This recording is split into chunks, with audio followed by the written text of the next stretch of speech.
Hello, YouTube! Welcome to what has been a long-requested playthrough in my TikTok comments and my YouTube comments. We are here for part 1 of God of War Ragnarok Valhalla with a therapist. I am so grateful that you are giving my playthrough a shot here, and I hope that you will stick through all of it. It's not going to be ridiculously long, but I'm sure it will be loaded with lots of good content. I am going into this playthrough blind. I do not know anything about what is going to happen, so all of my reactions that happen here and my analysis will be happening on the fly. I do ask, if you don't mind, especially those of you that watch these videos as they come out, please keep the comment spoiler free. I do appreciate if you leave a thumbs up and if you leave a comment on the video. It really helps for engagement. Spread the news about my playthrough. I hope you watched my God of War Ragnarok playthrough. If you didn't watch the Ragnarok playthrough yet, I do encourage you to go watch that before you watch this. But, you know, you do you. I would like to say from the outset, I'm trying to remember to do this at the start of playthroughs now, that my analysis that I provide in these games is not gospel. I don't claim to be the arbiter of the truth. Not everything I say is going to be perfectly aligned with your subjective experience or anything like that. I just give my reactions as a therapist on the fly so that hopefully folks can learn from these moments as best they can. My content is designed to be educational. I'm not here to be the best God of War Ragnarok gameplay video you've ever seen. I'm not here to do 100% of everything there is to do in the playthrough. I realize that can sometimes be disappointing to folks, but first and foremost, my channel is to be educational. I pause a lot. I provide a lot of analysis. Sometimes I repeat myself, and sometimes I don't remember all the rich lore that goes into these games. I hope you'll bear with me if I mess up on some of the lore. At the end of the day, I'm trying to make sure that this is translatable to real life. So thank you so much for being here. I will not do this long of an intro on the remaining videos. I'm grateful for all of your support, whether it's here, just being here, whether you financially support the stream or whatnot. More than anything, please thumbs up, subscribe to the channel, leave a comment. It really does help these videos hit the algorithm, which really helps the channel. So y'all are wonderful for being here, and I'm glad you're here. Let's do it.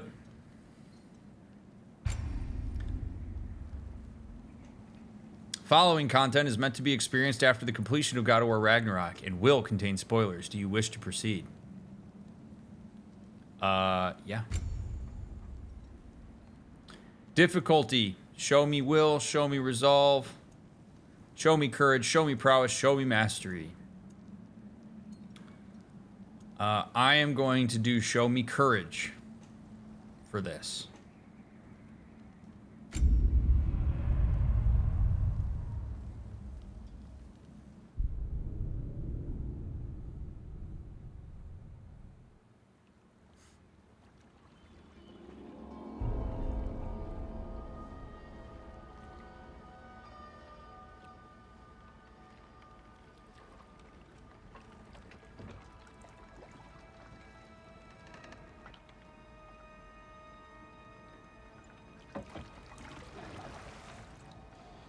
Certain you remember nothing of this place.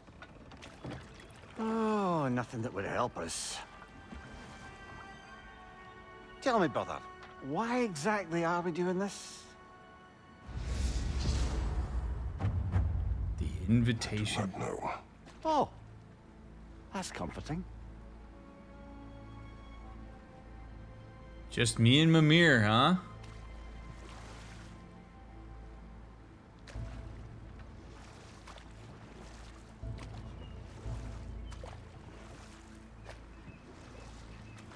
Look, I know you expect more from the smartest man alive, but Odin always kept me in the dark about this place. Which is why I urged you to seek Freya's guidance.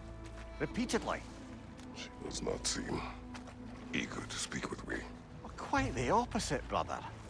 But you tell yourself whatever you need to.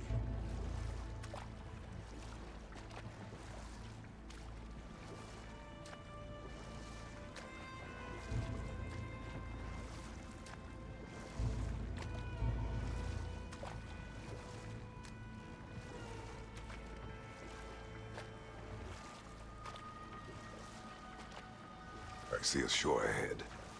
Like sand. Exactly as described in the invitation. We finally bloody made it.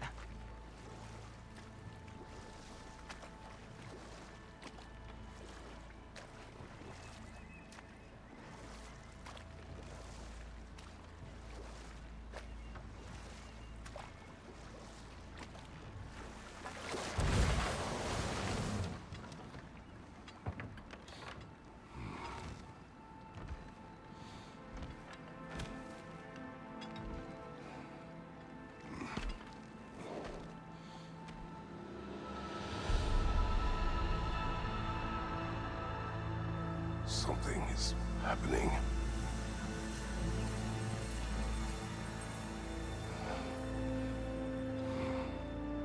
Back to basics then. Oh!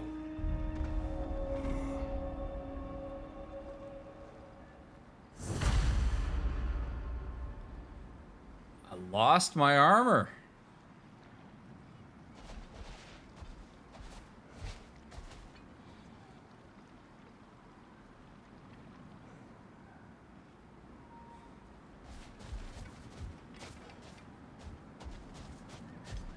Well, that felt unsettling. Like we've plunged into a dream.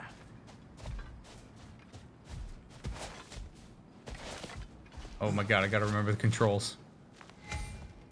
Oh, a refresher of controls and gameplay concepts can be found in the Codex.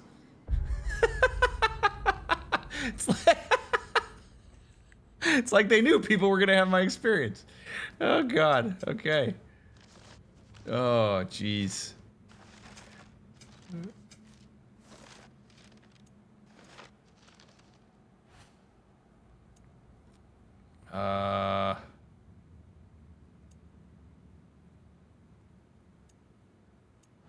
Whatever. We'll figure it out. Ooh, which way do I go?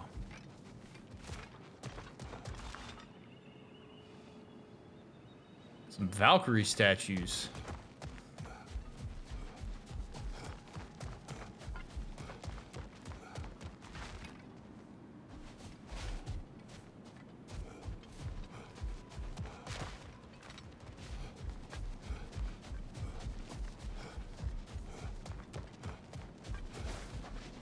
Ooh, baby.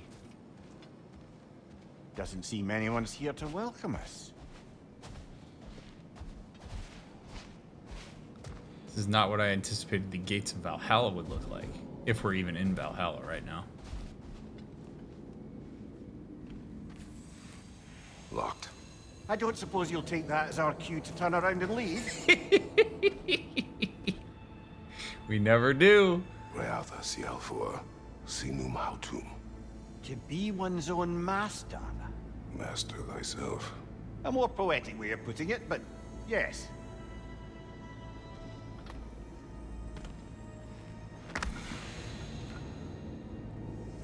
Master thyself. Oh, baby.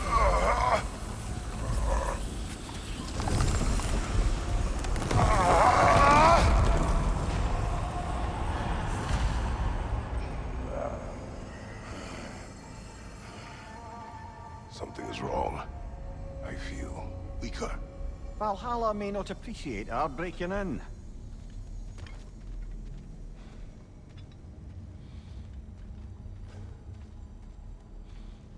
It's like Samus Aran losing her armor.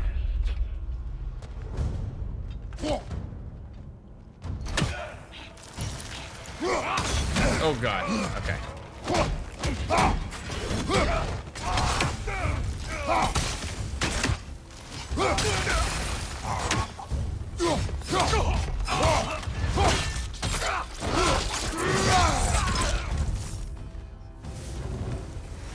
Not the sort of foes I expected to encounter here. Curious. I'm surprised we even got attacked in Valhalla.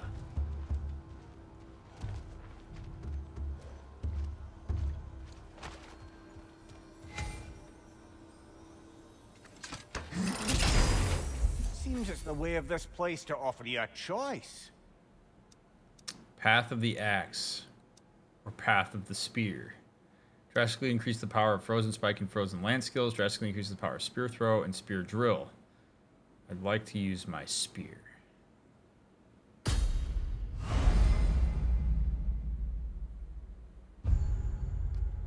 Okay.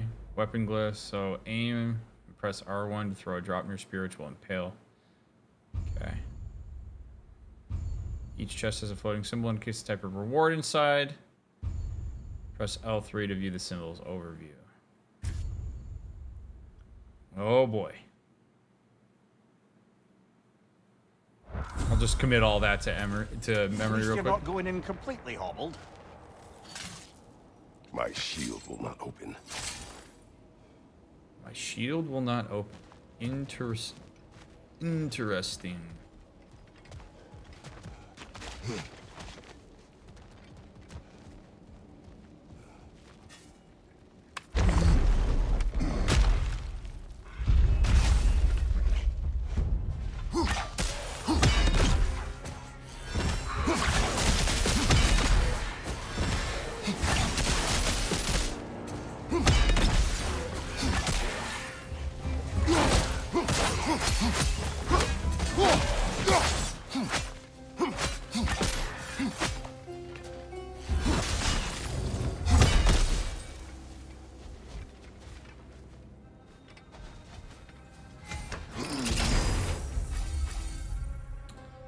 Alright, an array of chaotic cyclones rampages through the field, damaging all enemies in their path. Hurl drop near to the sky, raining down multiplying spears.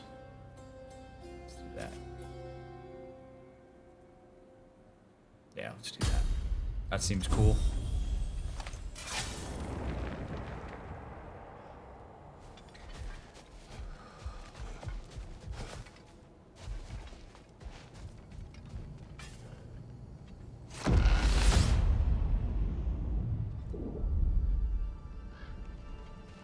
Ooh. What do we have here? Okay. Just getting our feel in. Perhaps the last remaining pocket of Asgard. Something unreal about it, though. At least this part seems peaceful. We should have a look around. Yo, so peaceful. You truly believe Freya would have aided us in this? Aided us, talked sense into you. Win-win either way, really. I certainly can't see how there's any benefit to avoiding her. I am not avoiding her. Brother, you've gone to bloody Valhalla to avoid her. At least be honest with yourself. It is not her I'm avoiding. I value Freya. Well, that I believe. And nice to hear you admit, frankly. I think she values you as well, in her way. She finds me useful. It is not the same. Is that really what you think? I do not believe she understands what she asks of me. Okay, here we go.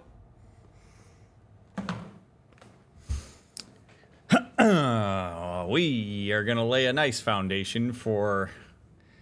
we talked about this at the Ragnarok playthrough, but I am going to repeat myself here just so you don't have to go back and watch it again. We are going to talk about the concept of projection. And I want to make sure that I'm very clear about what projection is and how it works, because I have a sense that we're going to be doing a lot of talking about projection if these conversations here are any indication of what's to come. In the most simple way that I can explain projection, it is when we have certain thoughts and beliefs and values and perceptions and judgments about ourselves or something. And instead of allowing other people to develop their own autonomous conclusions about ourselves or that thing, we assume that they see ourselves or that thing the way that we do. So we project our self-beliefs or perceptions on somebody else or something. And this is not a good dynamic to have in your interpersonal relationships. It's not something we generally do consciously. Because what it does is it strips people from the autonomy to develop their own conclusions. And it also means that you start interacting with people based on how you believe they see something or how you think they think instead of how they actually think. So the example here that we're seeing with Kratos and potentially Freya, if it's to be believed what Mimir is saying, is Kratos potentially believes that he is, well, we talked about this a ton, that he's not somebody that you would want to actually be around, that he is somebody who is only useful to people. He's not a person that people want to connect with because they see him as a monster and as a ruthless asshole. And he has so deeply ingrained that into his sense of who he is that he projects that onto other people, which means that he assumes that that's how they see him. And so if he believes that Freya sees him as the monster that he is, or if he believes that Freya maybe is missing out on who he actually is, he's going to make interpersonal decisions that reflect that. In this case, potentially by separating himself from her or avoiding her because he thinks he's doing her a favor, or he's making assumptions about her intent that may or may not be true. What Kratos is doing here with Freya, if this is true, is unfair to Freya. And by extension, it's unfair to Kratos because now he's not working with reality. He is working with what he thinks is reality. And those are very different things. So how do you break projection? You focus on reality. You communicate clearly. You mentally provide other people with the opportunity to draw their own conclusions about something instead of making that decision for them. And that includes about yourself. People who really struggle with self-esteem and create really nasty narratives about themselves have a tendency to believe that that's how other people see them, and will sometimes even reject when other people try to say that they feel otherwise.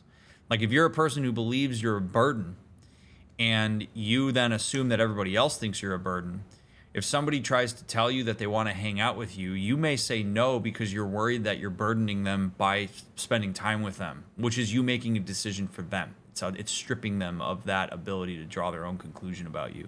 And then it becomes a self-fulfilling prophecy where now all of a sudden you're not hanging out with people and you feel alone and you wonder if it's because you're burdensome, and it's because you projected it and you acted on the projection, not on the reality that a person actually wanted to hang out with you. And that's kind of the nuts and bolts, I think, of what that conversation is between Mimir and Kratos. So I know that this was very long-winded, but I really, really, really want to make sure that I hammer this point home so that I don't have to keep repeating it over and over again, because this is probably something that we're going to see revisited here in how Kratos is processing whatever it is that he has to process.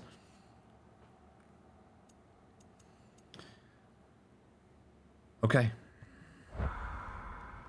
And Mimir is trying to give him some perspective on it, and he's sort of, you can see how he's like rejecting that. He's butting Mimir there. And you got to be really careful of that, because not that Mimir is closer to Freya's experience, but he is potentially giving information that reaches outside of Kratos' own inductive scope.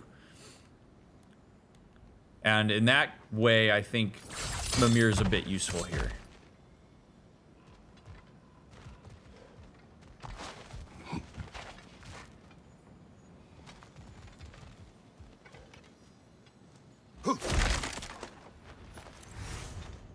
And it can be very frustrating to watch a person that you know and love act on their projections rather than on reality.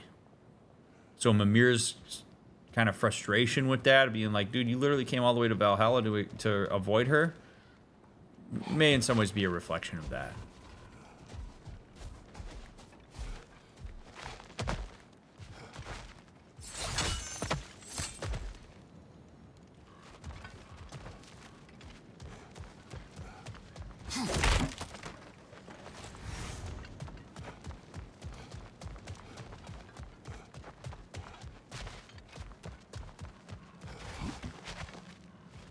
I appreciate that Sony Santa Monica doesn't always play music in the background.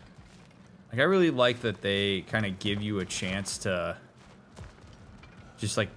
Not permitted that way, it seems, and no way to pry it open. You get to walk around in this, like, desolate area. What's this? What is this?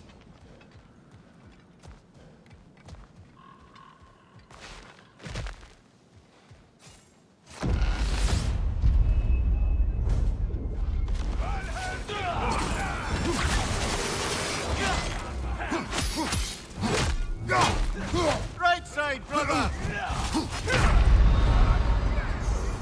Whoa, whoa, whoa, whoa, whoa, whoa, whoa, whoa.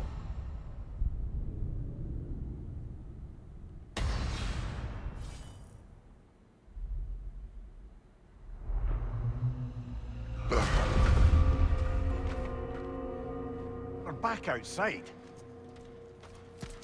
You marched into Valhalla without even talking to us first? Nice to see you too, milady. It was a personal matter, and I would not take you from your duties. You breached Valhalla. Consider it worth my time. This entrance is secret. Who told you of this place? Nailed to our door 3 days ago. Kratos of Sparta, you are hereby invited to a challenge. Face the past, face the future. Master Valhalla, master thyself. And then directions here, no signature. Who else knows of this entrance? Odin and us. It's likely a trap. How hot do you think Mimir's feeling being held by Sigrun like that right now? Oh, baby. You're thinking of going back in. Would you join me? Oh, don't let me intrude on your personal matter. Besides, I can't. Unlike the two of you, I've never died. What happens if I return inside? Well, that depends on you. Valhalla draws from the memories of those who enter. In there, you're an open book. Sure, you want to go back in. How did you even get past the gate? I forced it open. With his bare hands. He forced it open. There's an easier way if you insist on going back in. Come. Sigrun, maybe later we could continue with that one conversation, eh? For once, Mimir. I think you've said enough. Aye. Right then. Okay.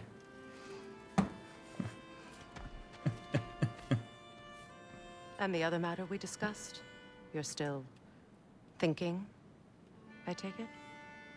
I am. Is that what this is?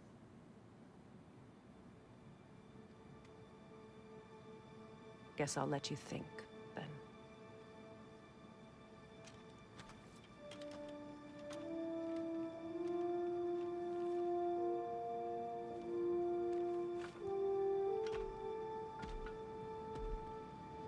To give a little bit of kudos to Kratos.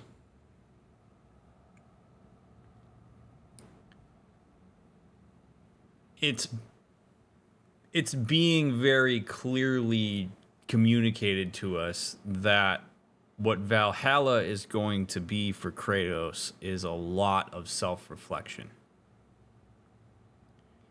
And his willingness to go into that is awesome. It is probably one of the most underrated moments or steps in the development of tackling your demons, which is to acknowledge that tackling what is going on in your life is something that you either want to or should do. And I would make the argument that you really should operate on want to instead of should. So Kratos even viewing this challenge as something he wants to open himself up to, despite how many people are telling him, like, you realize, dude, you're gonna have to get in there.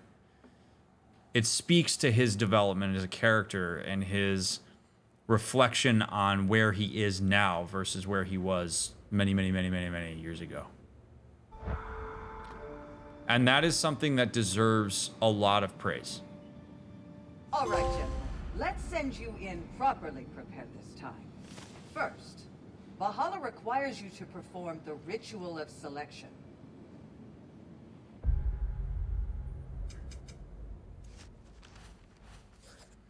It's been some time since I last walked with Freya by my side. After you left Midgard, Freya and I spent the remaining days of winter deposing of the remnants of Odin's army, but her obligations to the realms soon drew her elsewhere. I favor her company, but am glad to see her thriving after so many winters in exile, no longer a shadow of herself.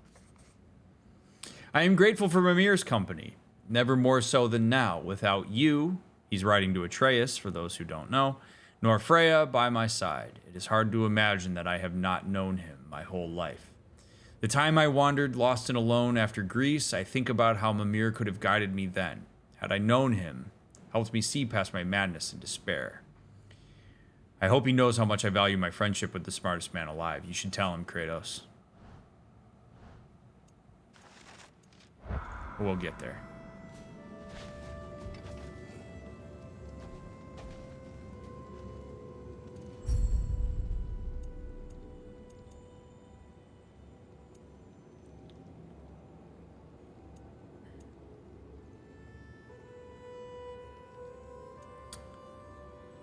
Charge down an enemy with your current weapon, dealing large amount of damage. Spartan Rage, gain a moderate burst of health. Enter state of rage and use unleash on enemies. Yeah, we'll do Fury. Okay. Choose a shield. Guardian Shield, Dauntless Shield, Stonewall, Onslaught, Spartan Abscess.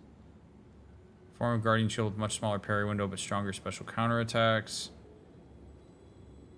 Shield fit for safely advancing on enemies. A shield fit for staying mobile and charging up.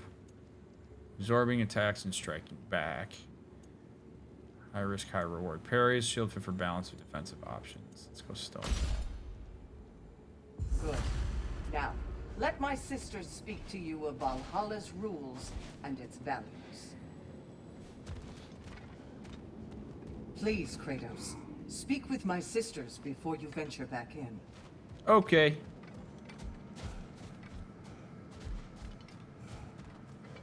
What do you know of this place? Valhalla seeks to foster wholeness and balance within those who enter. To fully master yourself, you can't rely on only your most familiar tactics. I use the tactics appropriate to the situation. Of course, but varying your approach will demonstrate to Valhalla the full mastery of your abilities, and Valhalla will reward such demonstrations. Be sure to come back and see me as you progress.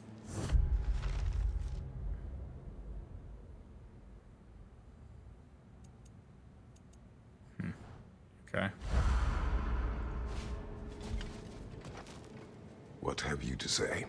The challenge of Valhalla is not merely about overcoming obstacles. It's about the way you overcome them, how you demonstrate mastery of your own powers.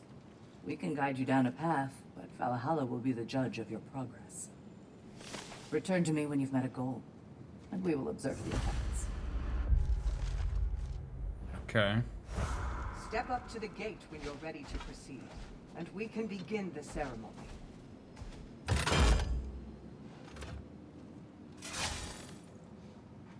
Cool.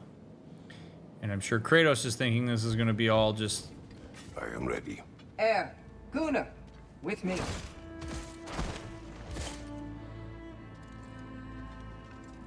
Dude, the Valkyries are so cool.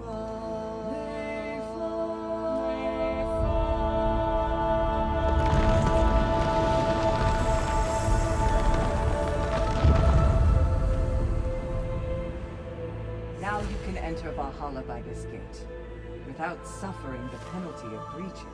Thank you, Sigrun.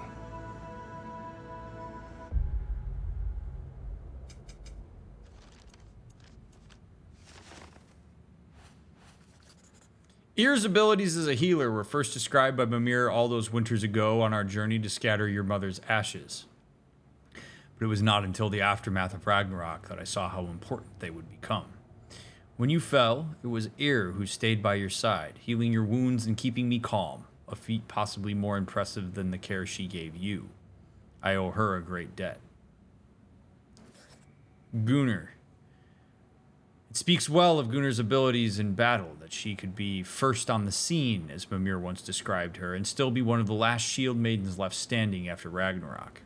In the brief conversations we've had since, I found her intriguing. She has a wry wit and seems a warrior of skill and sound judgment earned from hardship. Her presence here is not unwelcome. Sigrun continues to serve as Freya's loyal lieutenant and confidant. She speaks of a debt to me that can never be repaid, for freeing her from Odin's curse, for helping restore Freya, and for leading the charge at Ragnarok. But in truth, I feel only gratitude for her. She is a warrior of exceptional strength and character, and I'm thankful to count her among my allies. As for Mimir and their relationship, there is clearly some passion between them, though the true nature of it leaves me to wonder.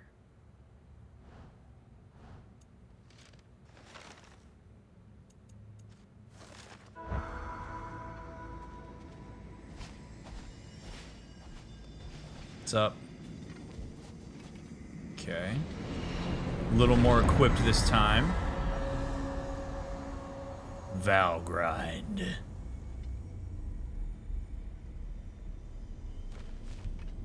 Any cursed feeling this time? No, all is well. Thank you, shield maidens. All right, let's try this whole thing again. Okay, so I was supposed to get my ass kicked. Understandable.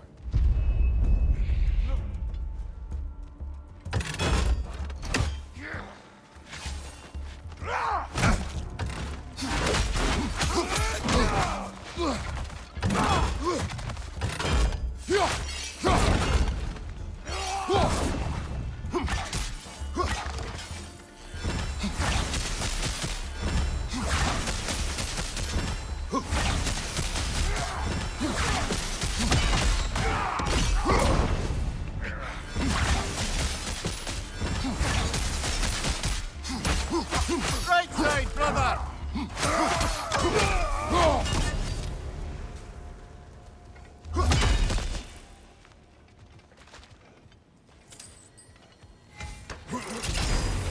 New attempt, new choices to make. A First fresh weapon start. glyph chosen influences the future glyphs offered in this attempt. Choose wisely. Alright, well, we're definitely going to do the glaives.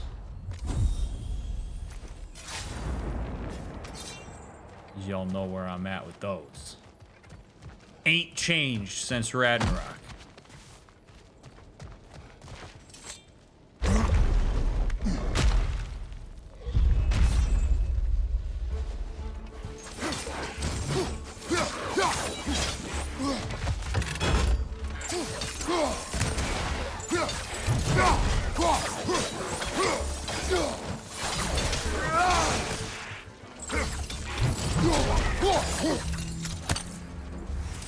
Mimir, what is at odds between you and Sigrun?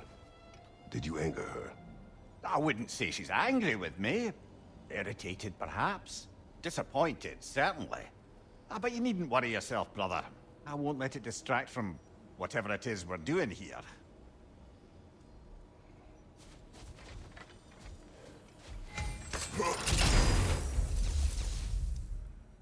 Okay, massive fiery shockwave attack that sends enemies flying back. Robust flurry attack that ends in a powerful cross slash.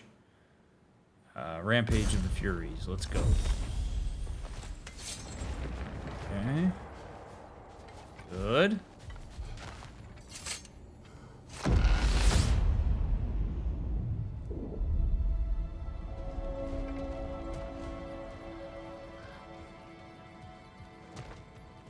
Can't wait to have this entire area So, memorized. this is no piece of Asgard at all. Just something spun from your memory of it. Fascinating. Oh. Brother, I must admit, Freya's idea does make quite a bit of sense to me. What better god of war could the realms ask for than the general who won Ragnarok, and won it trying to save lives? With you on board, our whole peacekeeping council could really do some good. This position, this title, I have held it before. happened. She knows what happened. Of course we do. But why should who you used to be matter more than who you are now? Can't you see how far you've come? However far I have come, I have done it running from that life, that title, that throne. Aye.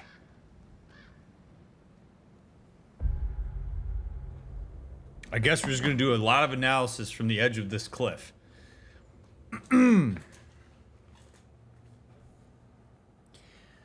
So many people fall into a trap of believing that the decisions they made in their past predict and doom them to make similar decisions in the future. And that is not true. What you've done in the past doesn't really say anything about who you are. It says something about what you've done. And that's a very important distinction, because Kratos throughout Ragnarok really moved through the process of reconceptualizing who he is. And that can run dissonant to some of the decisions he made in his past, and it can seem like what happened last time you were in that throne has predictive value on what would happen if you chose to do it again. And Mimir's point about how, well, you're not the same. You've developed a lot. Your perspective has changed. Your context is different. You think differently. So who you are now is perfectly suitable for that in a way that who you were back then may not have been. And that's true. So we all have to be very careful not to fall slave to this idea that you don't have any autonomy over the here and now and also in the future, because somehow you're doomed to pattern yourself to what you've done in the past. You can choose to do differently at any point in time. Any point in time. Literally starting from the moment you're watching me say this right now, you could choose to do something differently than you normally would. For some people, that's a longer path than others. But it seems to me like Kratos is staring down the barrel of it, so.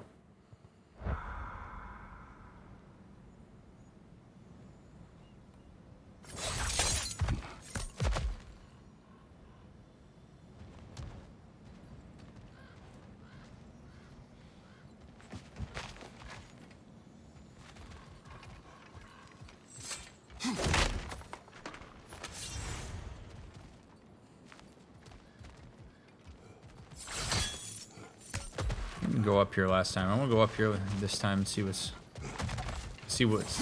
up.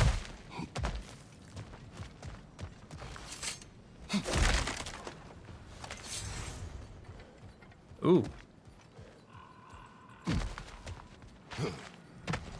Aw.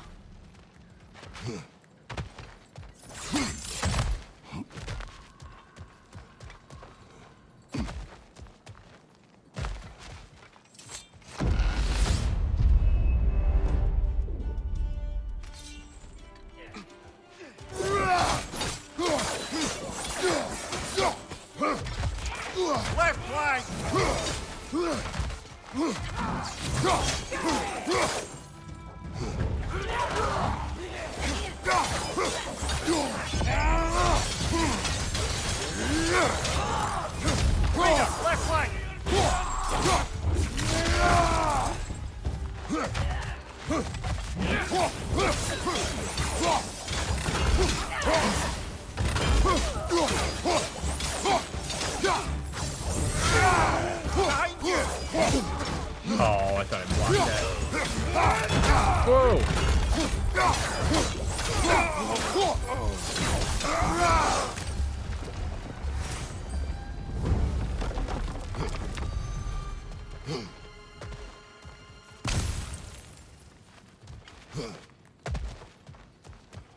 Okay.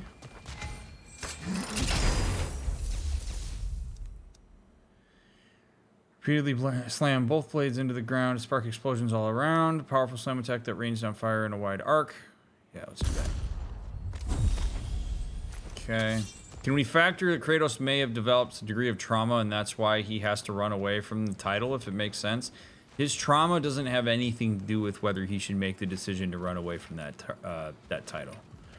like Kratos can have trauma in his history and also make different decisions about what he wants to do with whatever title and whatever meaning that has for him, like now.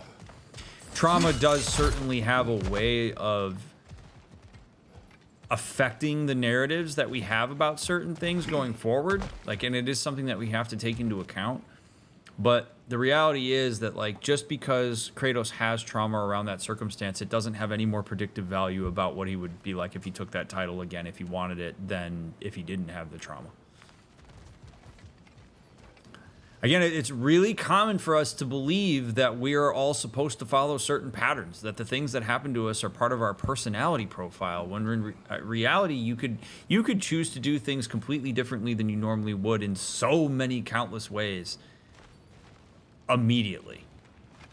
We just don't, because it's unfamiliar to us and we don't know how to anticipate what would happen. It's a lot easier to fall into old habits, and that includes our mental narratives.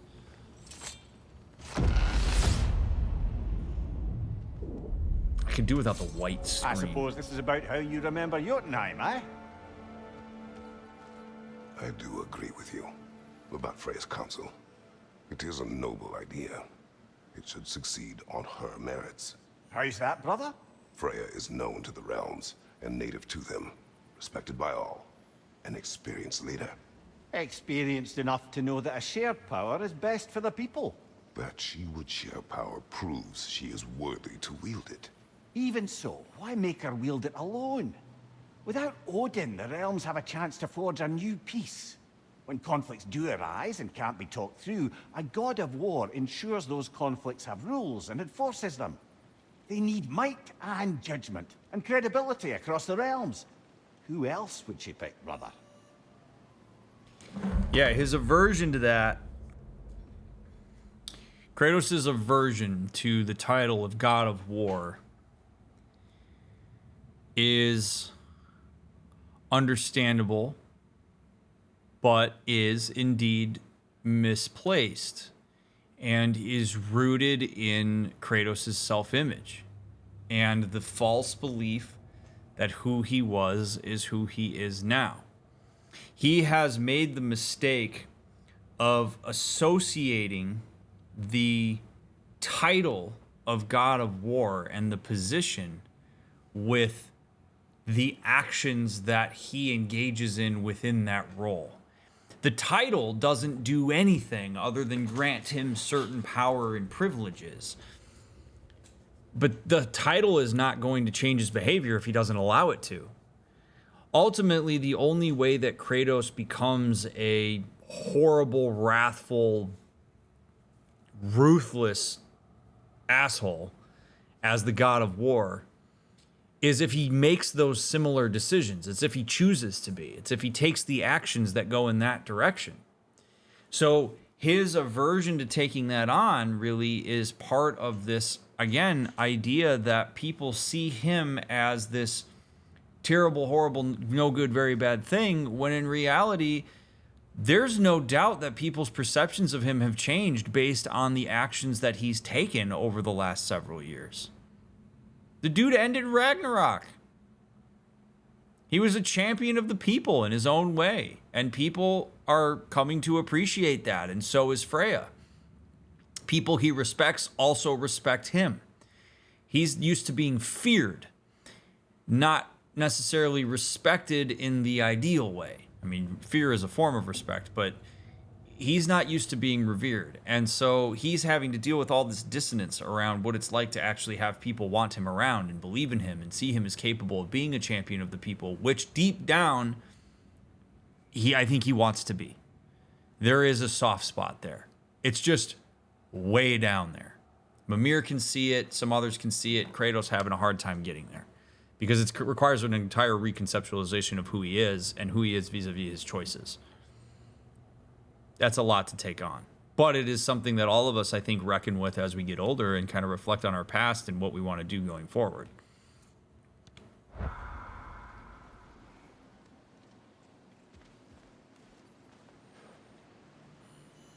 Is it right to say that what you did in the past does not affect your future, but rather that it affects your present circumstances, and what you choose to do in those circumstances affects your future circumstances? Yes, the only way that you can influence the future is through the decisions you make now. No amount of going back in your past mentally is going to change what actually happened. Never, ever in a million years has anybody ever gone back and changed what they did in the past, because you can't. So you learn from the past, and then you make better decisions going forward.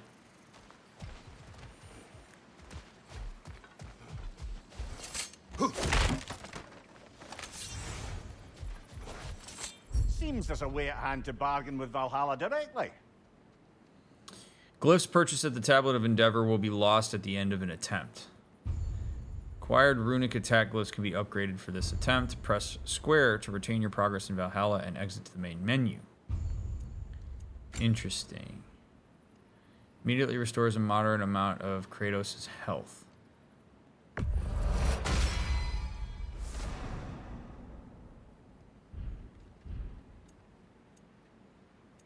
Cool. Okay. So is that an item that I use? Or an item that I have?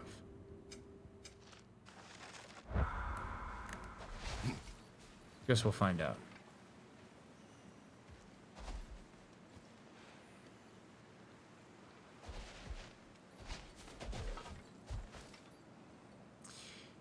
Interesting. I don't know if this is what you're getting at, Dragon, but it actually is interesting to think about it this way. Kratos is arguably engaging in the same process that he's respecting about what Freya is doing. Like when he says people who don't want power are people who should be in power, and then he is averse to having the power that comes along with the God of War because he knows what a person in that position is capable of, he is making his own argument. That like his aversion to that power means that he will wield it more responsibly as somebody who knows just what can happen when a person wields that power in a not so great way. So, but he's so locked up in some of his own shit that he's not really seeing it as pragmatically for himself, which is all of us are so deeply biased in our own experience that it's very hard to make objective calls about ourselves like that. We can look at other people and have all sorts of amazing insight and make all sorts of amazing decisions on their behalf. But then all of a sudden, when yourself is involved, you're massively biased. And that's why therapists can't diagnose themselves. It's why, like, we are way too heavily biased by our experiences. Sometimes that's for good, sometimes it's for not. It's just kind of dependent on how we use that insight. But he's embodying what he just described, what a good leader would be.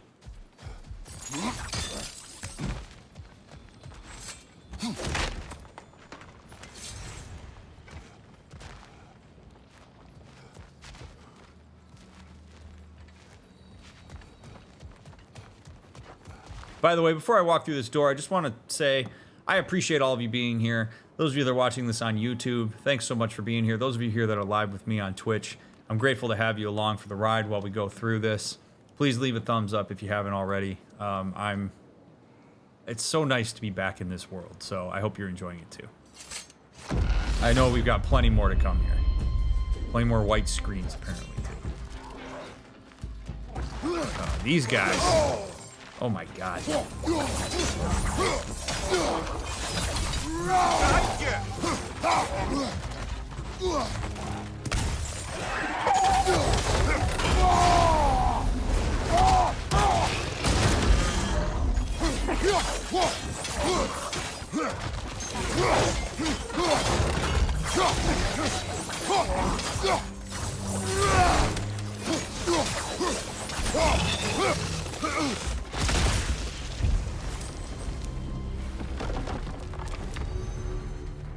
All right.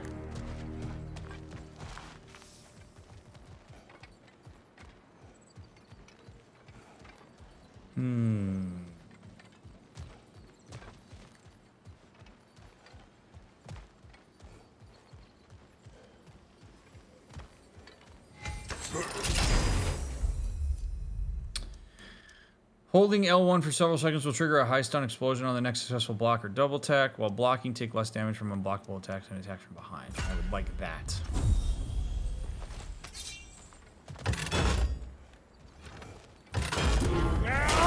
Oops.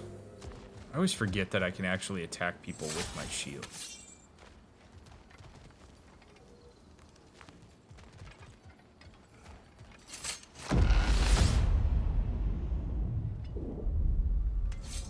And this must be how you remember Svartalfheim. So I Freya love... knows I would not refuse to aid her when in need. I have done and will do my part to fight for peace, regardless of title, regardless of whether I sit in authority. You know as well as I do there's power in words, oaths. The people need to know you're committed to them and to yourself. That you'll be there for them, and I know that you will. I understand you've got misgivings, man, but you've put your past behind you. We all see it. You do not know everything that I am. That you were. You've told me of your past, and yes, much of it was horrible. But you've proven over and over again that you're not that man anymore. We talk a lot in these streams about first impressions and how deeply important they are because they set the template through which future experiences are filtered. That also applies to yourself. And Kratos, I think more than many of the characters, Arthur Morgan comes to mind too. Kratos is a person who has decided that what he did in his formative years defines him. That everything he does subsequent to that is in reaction to that core. But that's not how it works. Like, it's a both and humans don't like both ands. We like when things are nice, clear, right angles, straight edges, easy peasy, but that's not what the human experience is. Using hindsight to judge yourself for the things that you did with the information you had at the time, at the point of development that you were in, is not a healthy endeavor. Kratos knows better now. He only knows how bad it was because he's learned from it. He's actually taken time to change the way that he's engaged. The really fascinating part about the way that this is being approached here with Kratos is that Kratos has already done a lot of the changing. Like a lot of times, we're gonna really take a second here and kind of lay a foundation again. A lot of times when people come to therapy, and if we view this DLC as a giant therapy session for Kratos, which it seems like it's going to be, a lot of times when people come to therapy, they believe that they have to change their degree of like insight and understanding and all these things, and then goals are often to do things differently as a byproduct of that. And it doesn't always work that way. In Kratos' case, he's made a lot of changes. The work for him is accepting those changes. His work is, how do I take the differences that I've been engaging in for several years and rewrite my own narrative about myself using that data? And to me as a therapist, that's a preferable trajectory, because we can actually pull from specific data. We can pull from reality to bolster some of these narratives and move a person into the idea that you can change the way that you see yourself and thus the way you think other people see you. Whereas if we were in a position where Kratos is hot off of destroying all of Greece and is just this destructive nightmare, then if Kratos shows up in a therapy room and believes he has to have all this insight in order to change his behavior, that's a huge endeavor. Like, it's not impossible. It's how the trajectory normally goes. But the fact that he has already done the changes is what I think is making this frustrated for Mimir, is because you're like, dude, there's a mountain of evidence to suggest that all you got to do is change your narrative about yourself, as opposed to being in a position where it's like, okay, cool, we changed your narrative about yourself, we have a different reframe for what you're capable of doing, but now you got to go out and execute the plan. That's now hinging on a lot of like what ifs. We like to believe that we're going to engage in that change, and many people are absolutely capable of and do that. But the evidence is something that comes with time. And we can use that evidence as it comes to reinforce that narrative. But when we already have this mountain of evidence, it makes it a lot easier. I hope what I'm saying makes sense. But so what we're seeing here is Mimir essentially clapping back on Kratos because Kratos is so deeply entrenched in those old narratives. And this is something we talked about so much in the Ragnarok playthrough, is that you see it come out so often that Kratos sees himself in a very particular way, and he has a very hard time divorcing himself from that. And the fascinating part of the whole thing for me is I think Kratos' difficulty divorcing himself from that narrative is because of his immensely increased capacity for empathy. Like, it's because he's done the work that he's so attached to it. Because he looks at the destruction of Greece and all the horrible things he did, and he sees it through an empathic rather than utilitarian frame. He just removed himself from the way that a Spartan would look at it and go, well, had to be done, to, holy shit, I hurt a lot of people. And I don't want to hurt people anymore. Even if there is utility to it, I now have a capacity for empathy because I built that skill. And so I look back on myself with so much harshness because I have the empathy that I didn't possess at the time that I was engaging in all of it. So again, like, his process is further proof of the fact that he has done so much work. Where we have to be very careful with Kratos, and if you're Mimir, where you have to be careful, and if you're a therapist, you have to be careful, is you don't want to overwhelm Kratos with this. Because then it can really feel like you're going crazy with your own experience, because everybody else is trying to convince you that you're something that you still are having a hard time thinking you're not.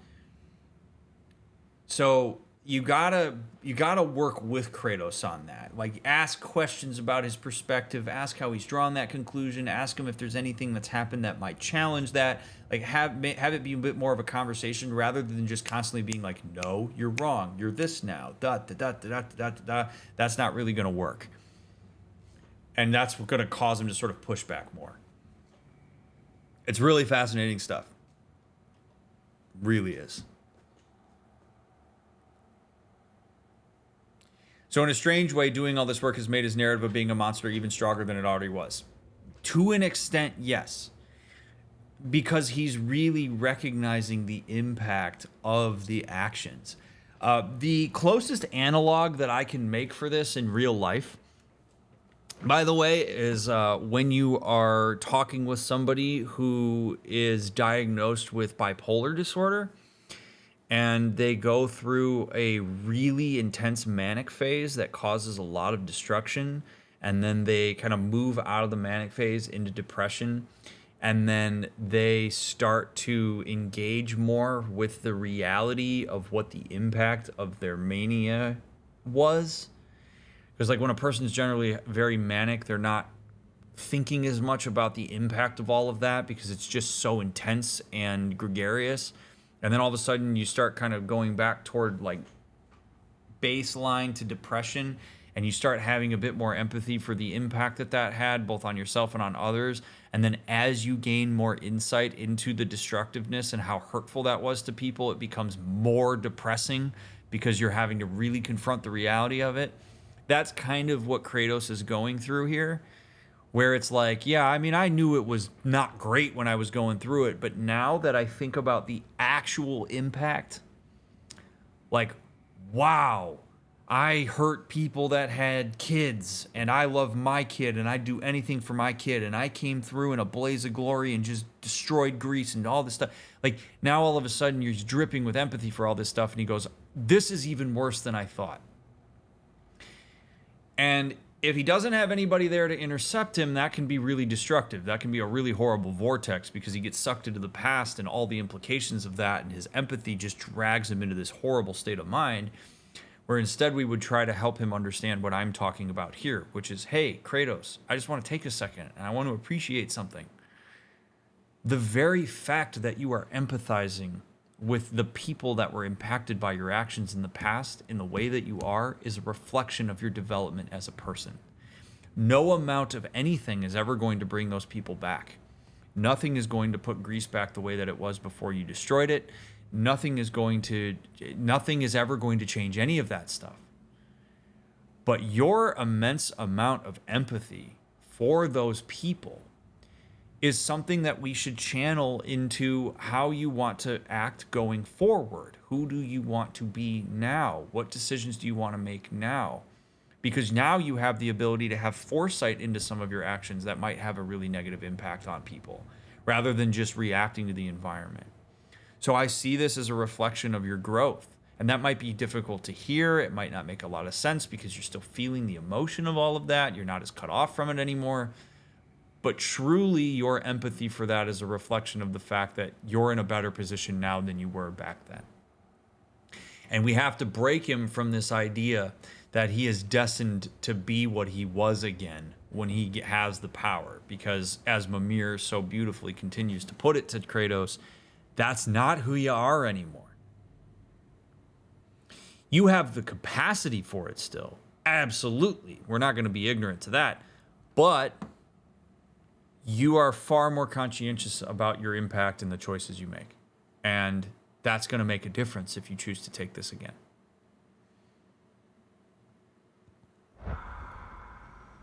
It's not easy stuff to take on, man. It's really not easy stuff. I am so proud of Kratos for his willingness to tackle this stuff and even listen to what Mimir has to say about it. The fact that he's even butting Mimir and talking it out and verbalizing it is more than we would have ever seen from him ever. So he's already killing it in that regard. And we have to continue to appreciate that as he goes through it, because this is incredibly vulnerable for him, whether he's attuned to that or not.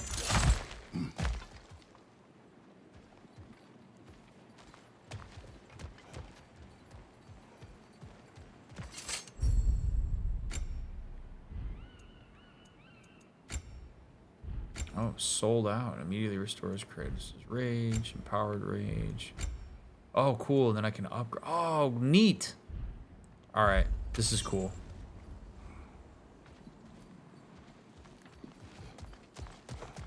Oh, he would have never considered Freya offering him a position of God of War in the beginning of Ragnarok. Are you kidding me? Absolutely not. No way. The fact that he's even thinking about it is something. Absolutely. You kidding me?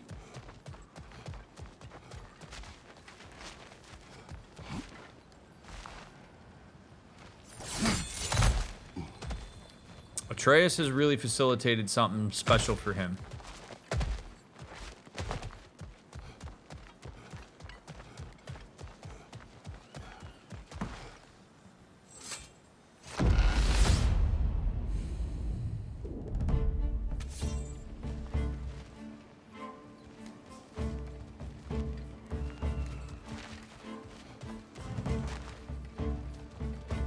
Oh, one of the things that I wanted to just mention really quick is I love that these are representations of what Kratos remembers of these realms. They're not the actual realms themselves. I know I talked about that a lot in other playthroughs where we, like, when people are dreaming or when there's flashbacks or whatever, that, like, this isn't the actual person, this is the person's perception of the person. Like, it's really cool that this is integrated as part of this. I just wanted to give a quick shout out to Sony for their thoughtfulness around that, because I think it's really neat.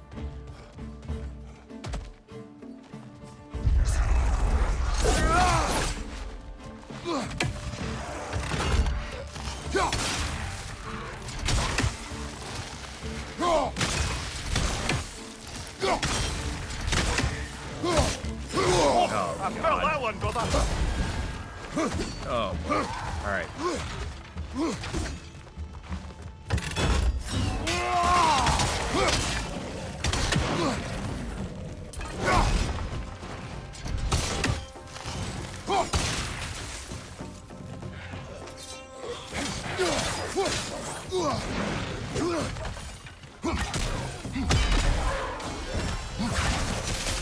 Dude, the spear really is like, it's growing on me, dude. This spear is insane.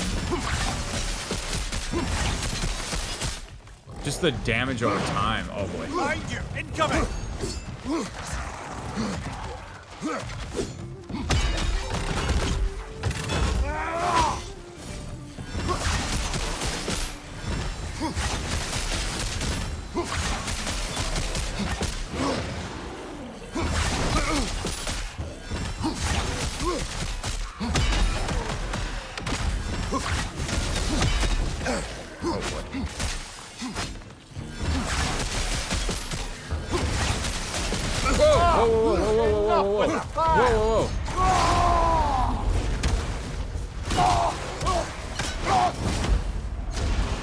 Who's chucking fire at me?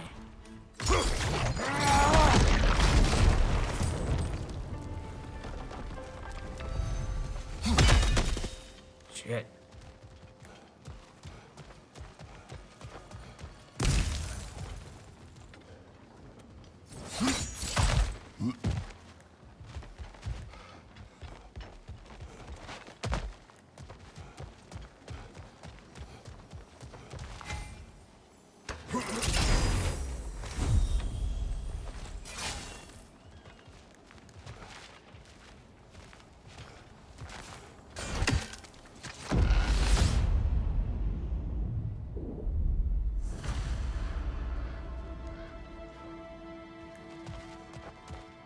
Touch the ascending sands. There. That is the path we seek. A way up and forward. Valhalla's inner reaches. I can feel it. If there's an upside to this Valhalla madness, at least it's good to see you in action again. You're already more your cheery self than I've seen in moons. Without Atreus or a fight in front of you, I wonder after your well-being. Combat can be clarifying. Yeah. Gosh, God, yeah, imagine Kratos just sitting around on the couch watching Law and Order reruns. Oh, man. Miserable.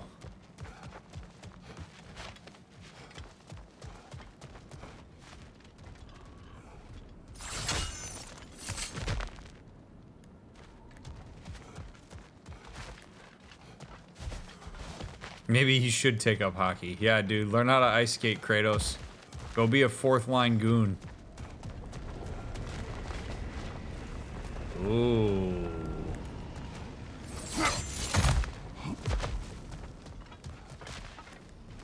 Kratos just sitting on the couch watching the World Series with his Cubs hat on.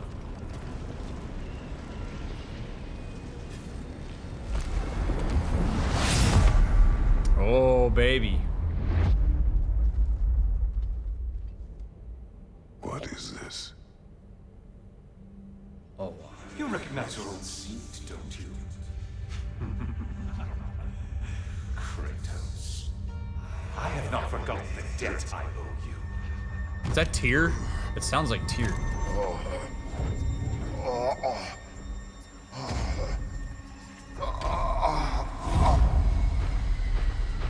you really think he understands this? Whoa! It still feels reckless. Here they are now. That's odd. We're back outside, but we didn't... you know. Sometimes you reach as far as you're ready to go. Valhalla's decision, or yours? Does this mean you're done in there? No. I will discover who invited me. I believe I am close. You're sure it's worth dying for? Oh, I think we're fairly accustomed to dying at this point. Don't be glib, Mimir. Valhalla restores you after honorable death in combat, but beyond that, it makes its own rules. And if you don't play by them...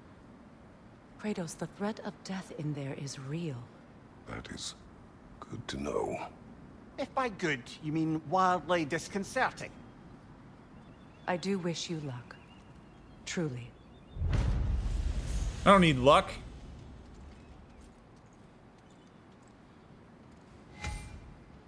Review Valhalla specific information in the Codex under lessons.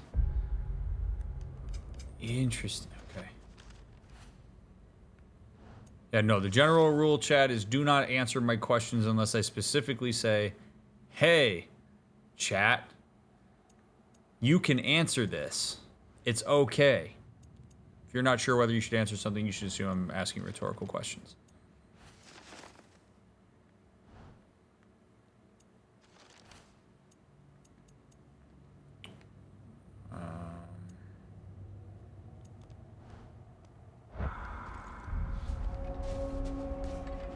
On second thought, let's not go to Camelot. It's a silly place.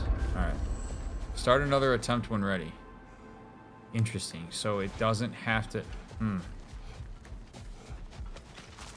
Those who adapt are not bound by circumstance. Good quote. Ooh. Discover and unlock various armor and weapon attachments to customize his appearance. This is cosmetic only and does not have effect on gameplay. Okay, cool. I'm down to look snazzy. Oh baby. Give me the Spalders of the Enlightenment. Hell yeah.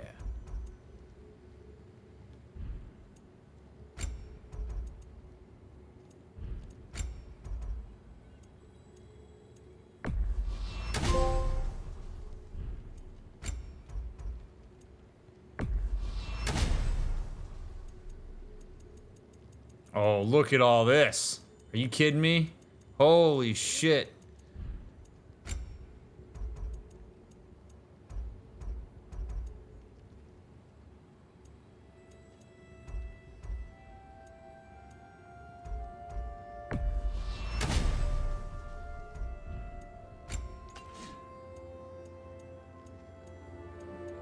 This is very important.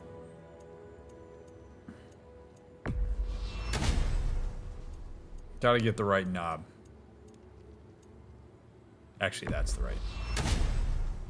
Gotta look good in Valhalla, baby. Thank you, Kratos, for holding those up for me. Oh, baby. Oh, baby. Yep. Drop near spear. What we got here? Hold it up, Kratos. Thank you. Yep. Yep. Gotta get the drip, man.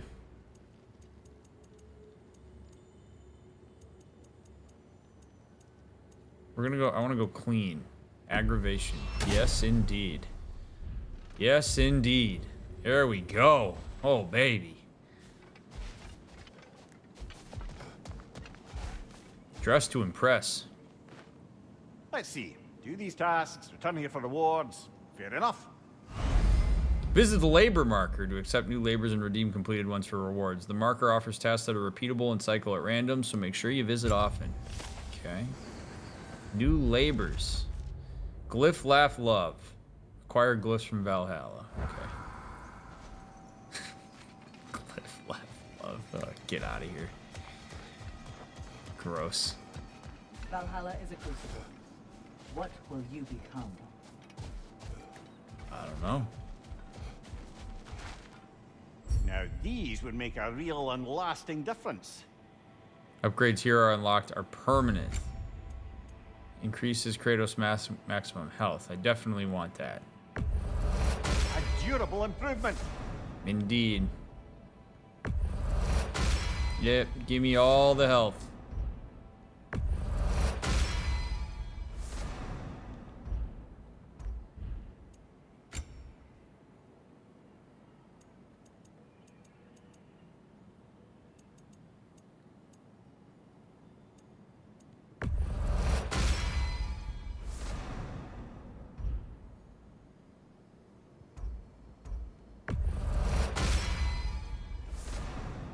This is good. This is good stuff.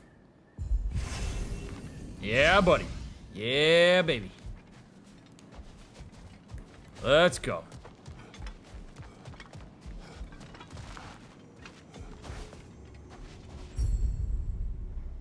Selecting the Shimmering Spartan Rage grants additional rewards for the next attempt. Interesting. So this makes you diversify. Ha! Ha ha ha ha. Smart. Smart, smart, smart. Oh, Stonewall Shields is where it's at. Good shit. Love this. Okay. Bright lights. Ugh.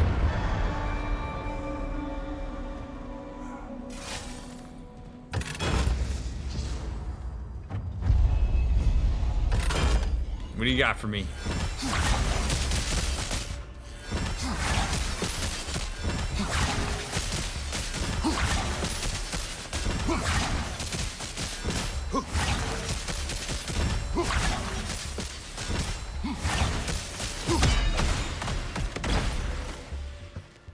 Fabulous.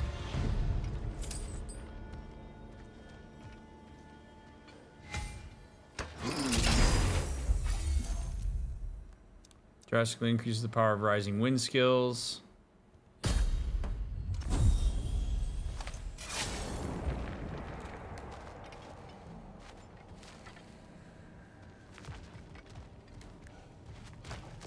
Whoa! Is this a little reminder? A little reminder for our boy Kratos that you can be revered by all? Look at that, dude. They're celebrating you.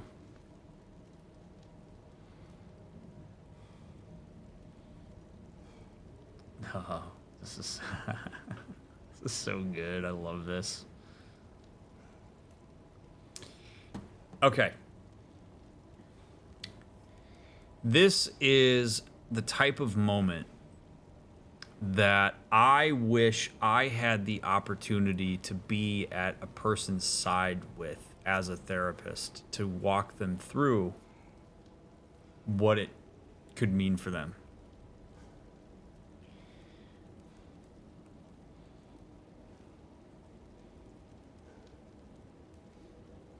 The most important part about looking at this is not seeing it as a prophecy,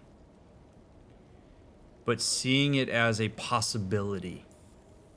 So I would want to ask Kratos, what does he see when he looks at this? What does he feel? What does it bring up for him? But then we would say, this is something that is not inevitable. It's also not something that is impossible. The reality of the circumstance on this door is that it is a possibility that is directly built upon the decisions you make. And those decisions in a lot of ways are predicated on the way that you see yourself. In order for this to be a possibility, you have to see yourself as possibly fitting within it. And so as we think about that, Kratos, what comes up for you? What's it like to consider this as a possibility? You don't get to decide whether this is a yes or no. This is a maybe. What's that like to think about? What moves you from possibility to yes? What moves you from possibility to no? What decisions are wrapped up in that? What narratives are wrapped up in that? Like, let's really sit down and think about what this means for you.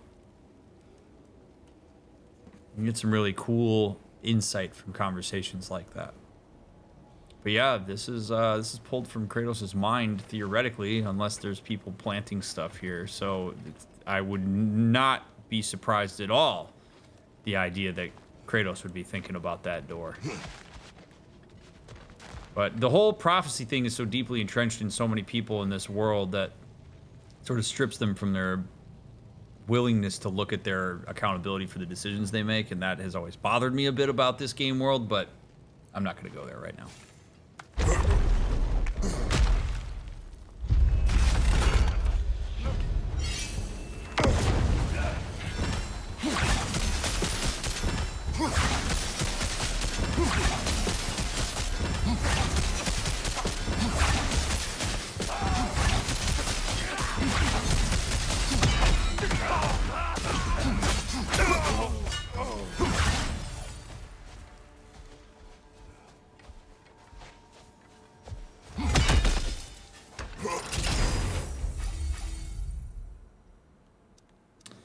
Form a flurry of stabs with drop near, which embed spears into the enemy.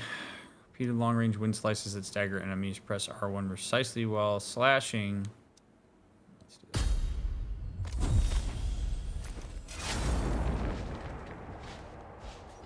They did indeed, Dante.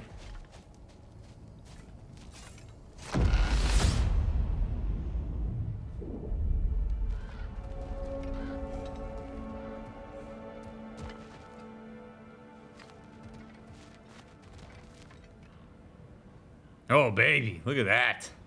Woo! Look, brother, Man. the fog's lifted. Valhalla's becoming more open to you, perhaps. So much to see in the distance there. You can see how all the little realm spaces connect to the higher plane. And those statues are certainly imposing. I recognize them. They are judges of the underworld, from my homeland. Ah, well, you sound thrilled to see them again. Souls they deemed righteous were granted entrance to the Elysium Fields. Those deemed wicked were cast into Tartarus. Ah, yes, where the souls of the damned were tortured. Why has your mind manifested them here, I wonder? Oh, man. It's a great question, Mimir. It's a great question that everything here is here because of Kratos and his mind's manifestation. It's so awesome, man.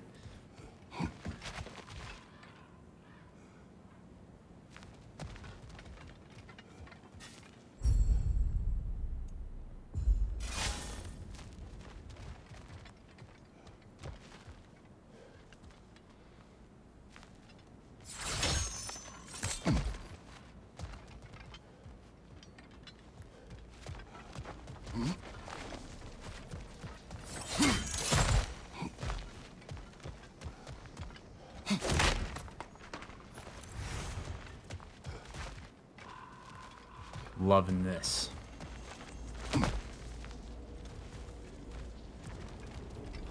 Okay, so that took me out, so I'm gonna keep going, I guess.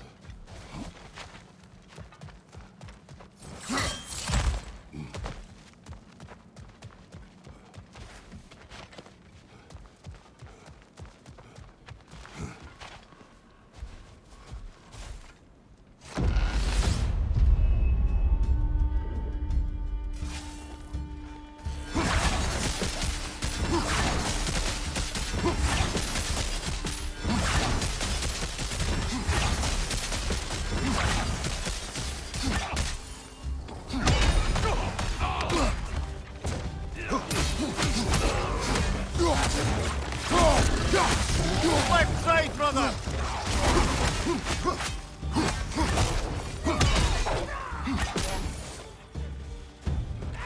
Oh god, okay, more can spawn.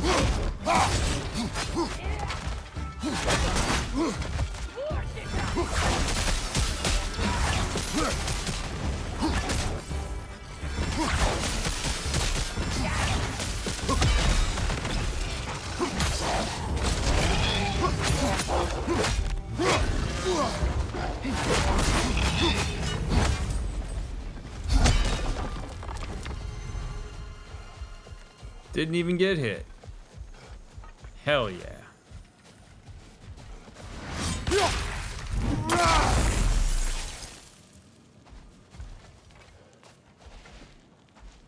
Okay.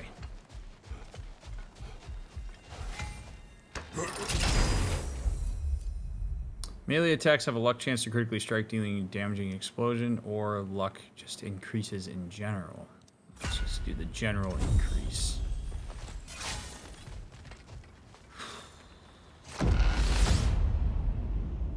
Okay. Oh! Midgard in memoriam. Ah, I'm starting to see there's no fixed order to the realms we'll visit here. Brother, whose voice was that we heard when Valhalla sent us back from the throne? You heard it also. Aye. Said he owes you a debt, was it? Someone who might lend us a hand, perhaps? Unlikely. He was a god of Greece, and we did not part on good terms. And by that you mean... Yes, I see. No shortage of bitter old ghosts in these parts. These parts being your memory, of course. Okay, so not Tyr. Just kind of sounded like him. Aries, perhaps? Who knows? We'll find out. Not gonna worry about it.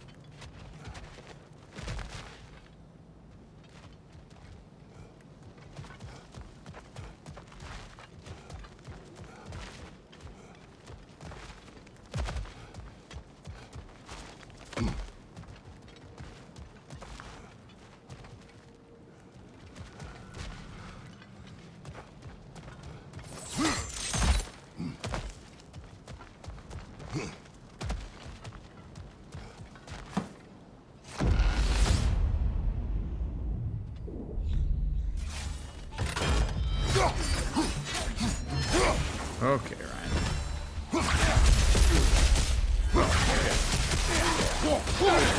Oh boy. Rosa! Whoa.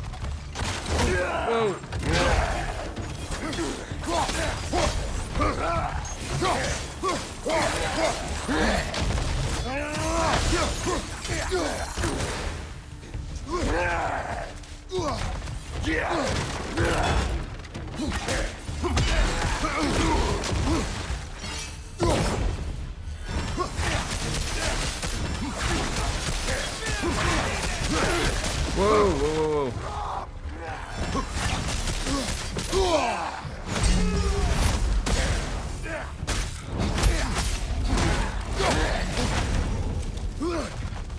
Oh god. Oh god.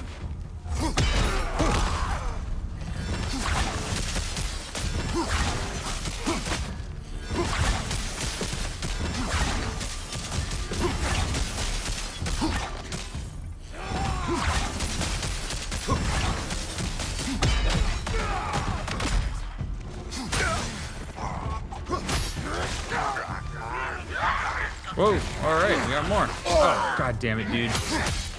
Watch out!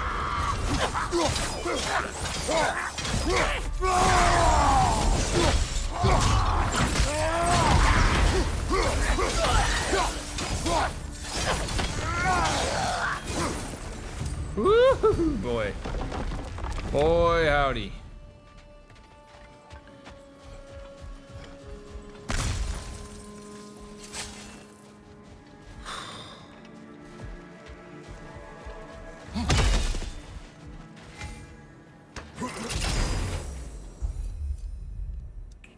Blessing of endurance, blessing of might.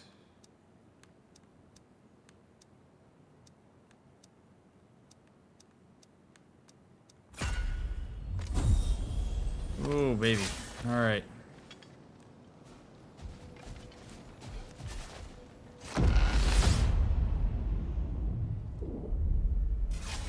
Brother, that throne we saw, did you recognize it? Was it familiar? It was mine. The throne I took from Aries. It is a throne of monsters. Ah, the anxiety of power made manifest. A symbol you're no doubt meant to consider. It is a symbol I reject. That might not quite close the book on matters. A symbol can't be slain, destroyed, or ignored. The best measure is often to reclaim it, redefine it. Remind us it's not the throne, but the god who sits in it.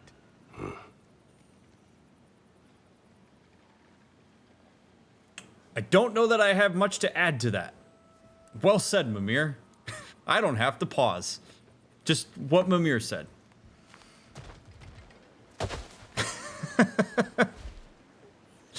I mean, other than I will say that, like, symbols are abstractions. They tend to be contextually bound, and symbols are just that. They're symbols, and really what matters is what people do with the existence of those symbols. But yeah, I mean,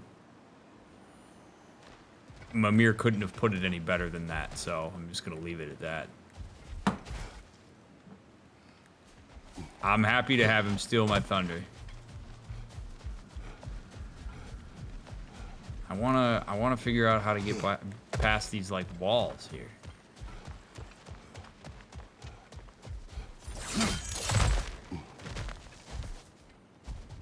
Oh.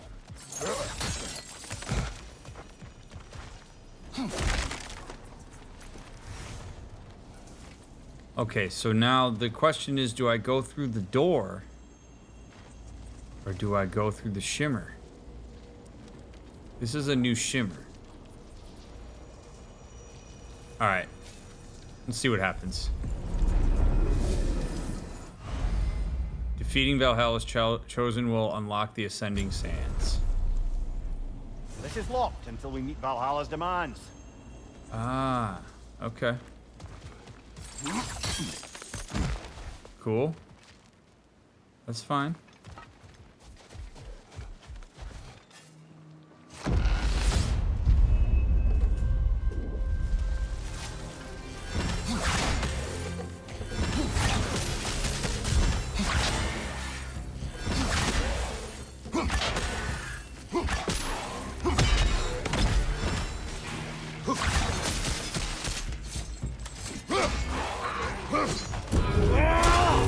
Oh shit.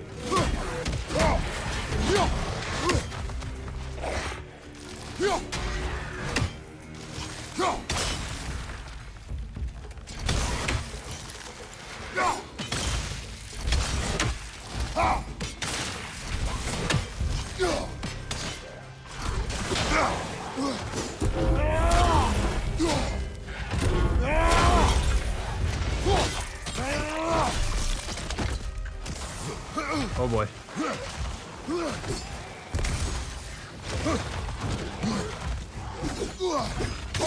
Oh boy. Danger!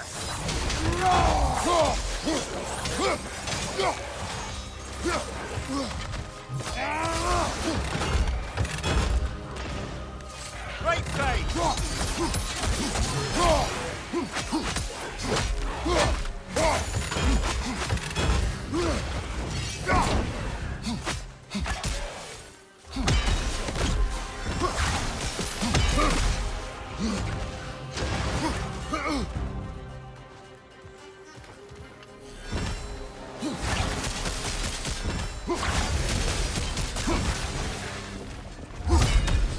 Holy shit, man, this is getting harder.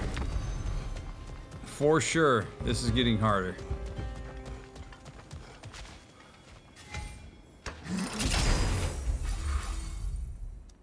Oh man. A long-range leaping dive that slams an enemy's overall force. A sudden massive tornado to send enemies tumbling in its path. Yes. Okay. Oh, baby.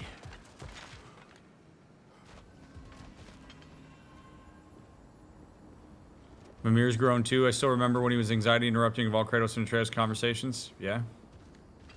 Well, he's watched a lot of growth happen, and it's kind of cool that he's maybe taken some of that to heart for himself.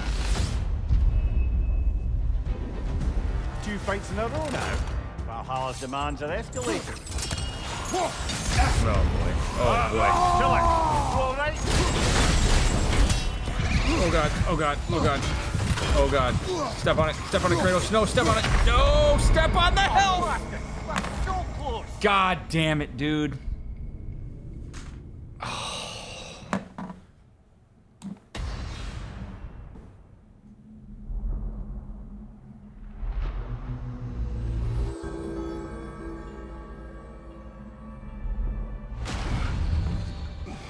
At least you fell to one of the more challenging opponents. No shame there.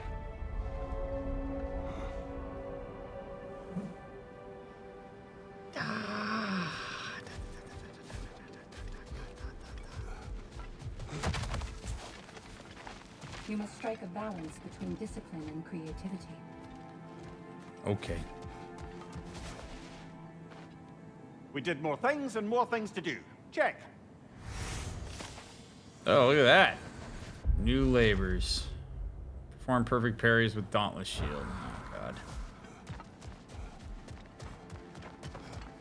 The only true opponent in Valhalla is yourself. Okay. Better yourself if and when you can, I always say.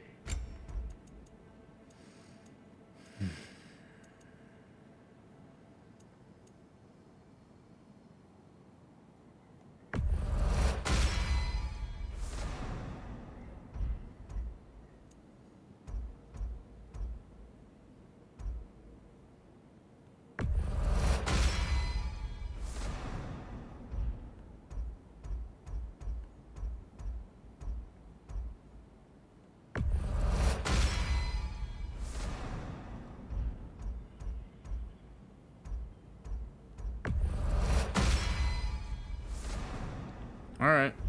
I mean, I appreciate that there is progression as we do this. Don't let Valhalla's chosen opponents get into your head, or else you'll fall to them again. Okay.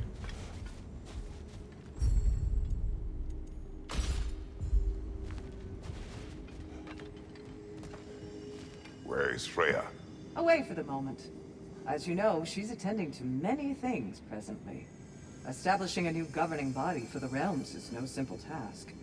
There are leaders to find and recruit, negotiations for sharing power. I'm sure she'd prefer to be here, but you'll have to make do with the three of us for now. I'm sure we're in excellent hands. He says as he's being held by an excellent hand. All right.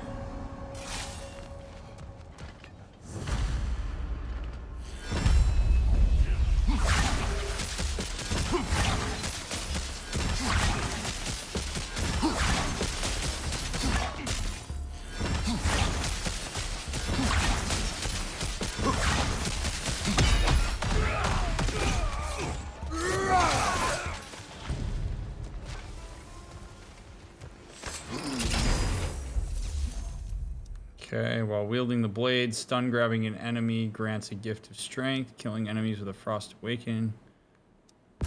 Sea strength.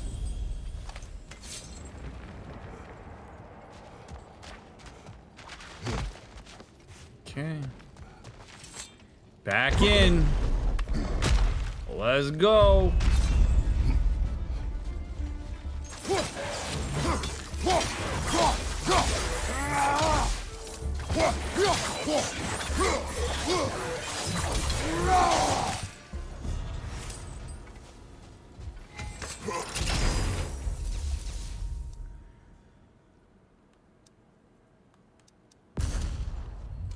Okay. Starting to get the cadence of this down. We'll start moving through this faster, I think.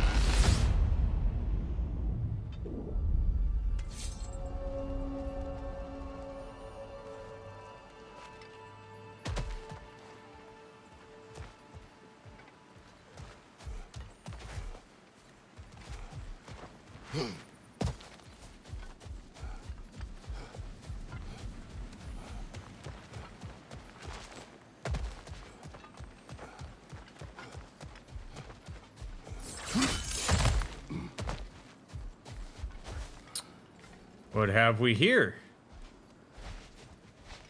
A choice of doors. I am intrigued. Symbols on the gateways indicate what lies ahead and can help inform choices. Open the menu and press L3 to view the symbols overview.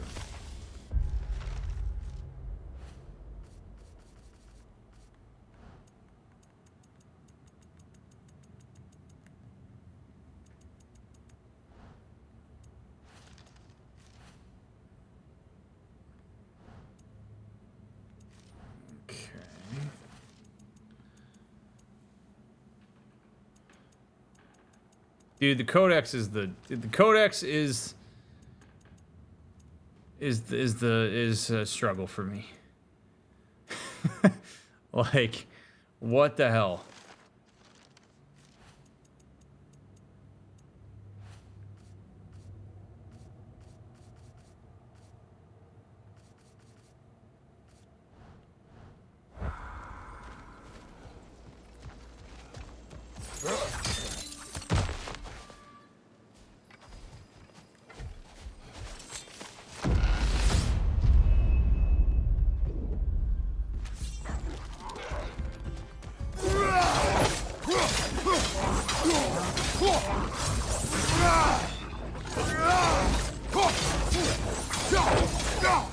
Behind you! Look out!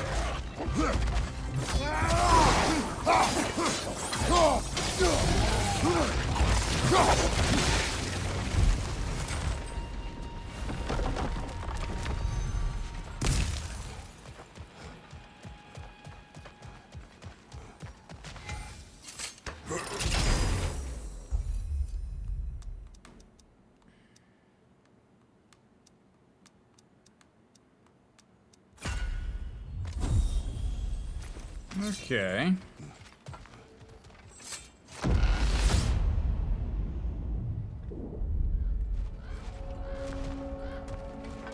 Why don't we talk about that image of you in the shrine we keep seeing? If Valhalla keeps pulling it out of your head, it must have some significance to you. Could it be that the idea of being loved and respected is a fair mite better than the alternative? Now hear me out. And it's not as though I'm the smartest man alive or anything. But don't you think joining Freya's council could put you in a position to walk that path? To earn that path? That would be a poor reason to accept. Ambition is poison.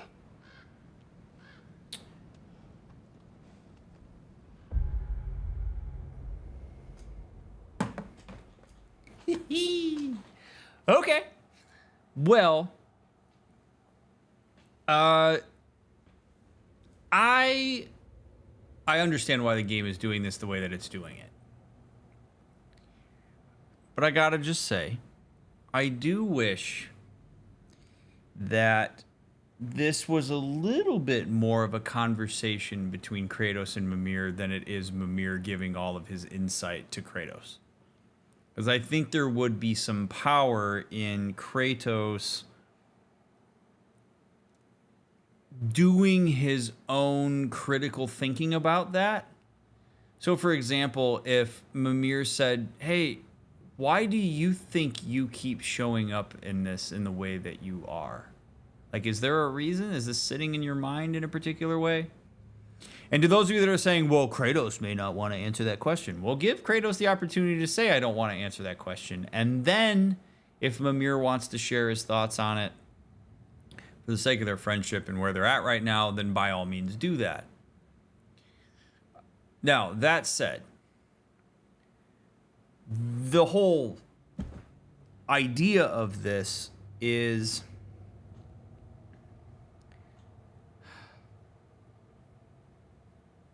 Okay, we talk all the time in these playthroughs about the need to understand the context of a person in order to be able to reach them. And Kratos comes from a very specific, like, understanding of the world and how to operate within it, which is that he very much works with the concrete. He works with the observable reality of his circumstance. Which I think is partly why he spends so much time with his past, because it's what he knows. It's what happened. There's no abstraction to the past other than how you spin it. But, like, he already knows what happened, and he knows the implications of it. So it's very concrete. It's good. Do, bop, boom, solid. The future's not that. Future requires a degree of leaning into the gray that a Spartan like Kratos just really isn't gonna be used to, let alone on board with. So when Mimir introduces the idea that he could be lauded as a man of the people who is capable of all of these amazing things in the position of power that he's in, that is asking Kratos to engage in a level of abstract thought that he is capable of engaging in, but certainly is not used to it, and is not really the language that he uses to operate within the world. Which is why I think he goes into the whole ambition is toxic, basically, because that's what he saw previously. It's a concrete operation there. Instead of, again, looking at a possibility, perhaps the ambition is also contextually loaded. Are we talking about personal ambition, or are we talking about an ambition that is for the betterment of those that are around us? There's no such thing as pure altruism. Like, he has to have personal stake in the idea that he wants to be this virtuous leader that everybody can rally around and feel good about. That is self-edifying in some ways, but it doesn't have to be destructive so long as he's reflecting on that position in a way that he is capable of doing in a better way than anybody else in existence. So Kratos' reaction to that is understandable, but I also think that this is one of those things where Mimir is going to have to remember that asking Kratos to get into a huge level of abstraction, not just about himself, but about the role he occupies, the potential implications, etc., it's a lot of hard cognitive work for Kratos to get on board with, and he is going to try to default a bit to some of the concrete operations he's used to. That's not a bad thing. It just means that we want to be patient with him as he considers these things. Which is why I think it's all the more important that Mimir ask Kratos for his thoughts about these things instead of just trying to throw interpretations at him, because he can make a lot of abstract connections that Kratos may struggle to make. until he flexes that muscle a little bit more.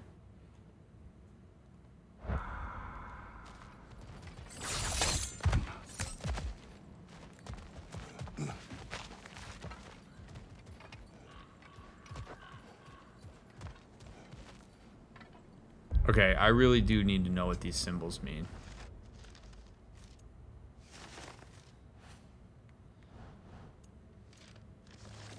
Can anybody tell me where in the codex that's located? Oh, Valhalla symbols. Here we go.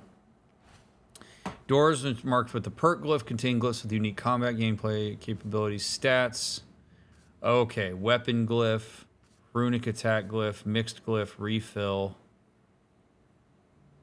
Fleeting echoes to spend at tablets of endeavor. Fleeting echoes are lost when the attempt ends. Mastery seal is spent prior to attempt to permanently improve your chances of survival. Retained on death. Spirit seal during mastery of Valhalla can be spent prior to the attempt. Divine triumph, most valuable resource in Valhalla, used for the most powerful upgrades in the shore tablets. Retained on death. Okay.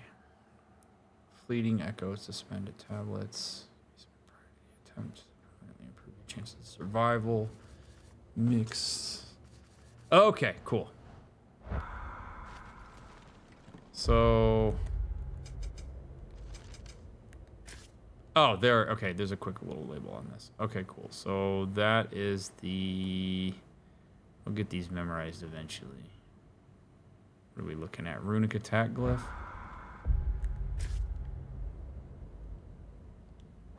Yeah, okay. Don't need that.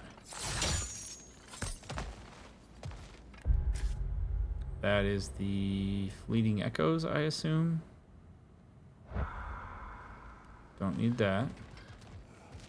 But if those are my only two options,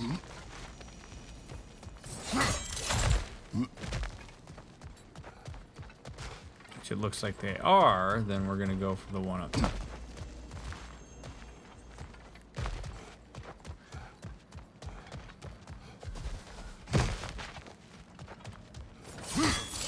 We're learning.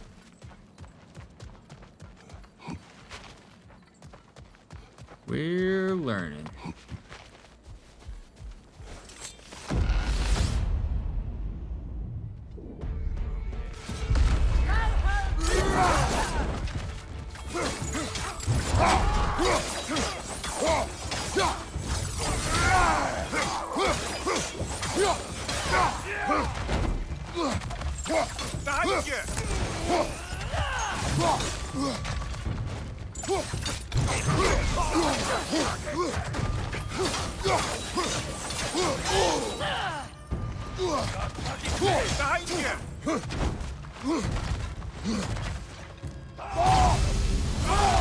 Oh shit, that's okay.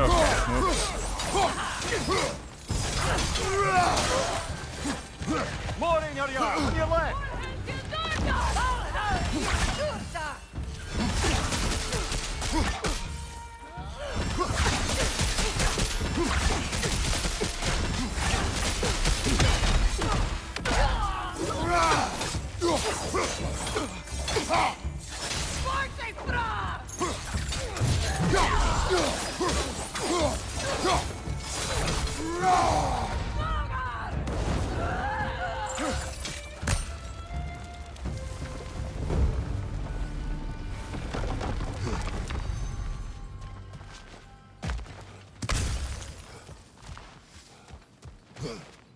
Nice.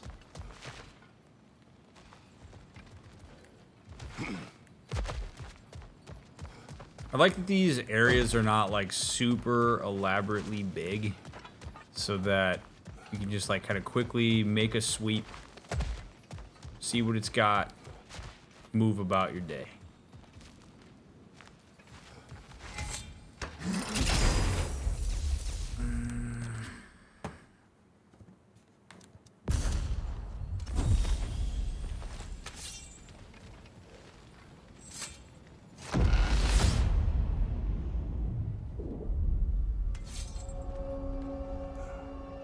Getting back to that image of you on the shrine.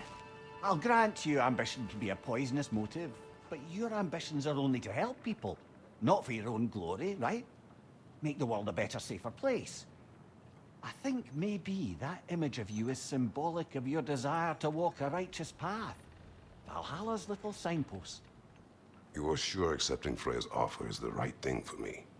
Or for the realms? I think we're here to make sure about that, one way or the other.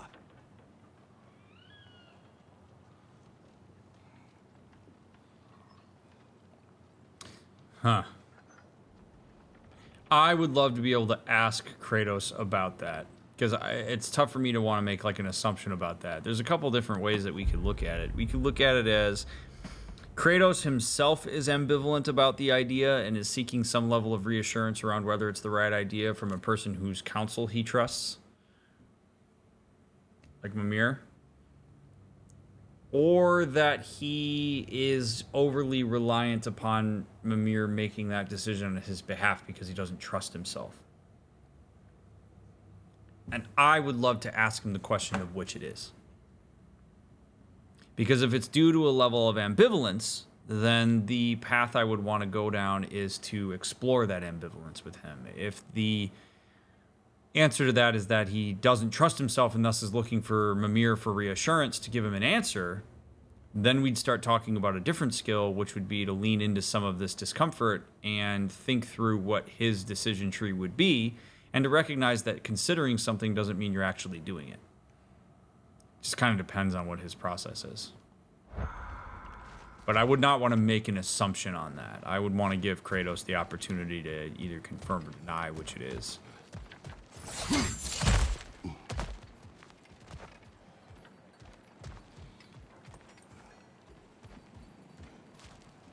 Okay, health or mix of all glyph types. Let's go for health.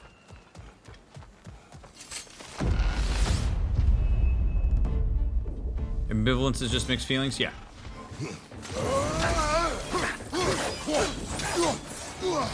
Incoming! Above you!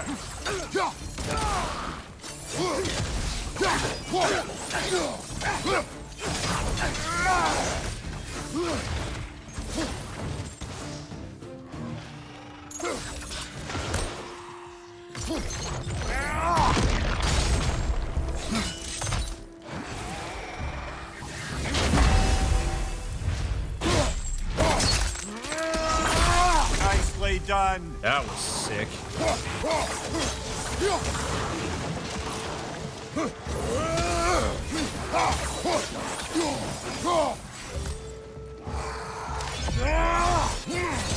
Damn it. Did not want to do that yet.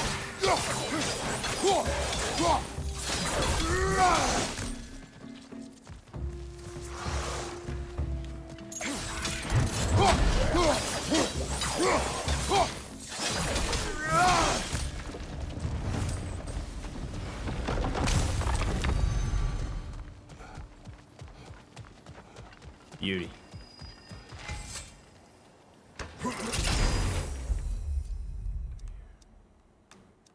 Rage restore or defense and luck.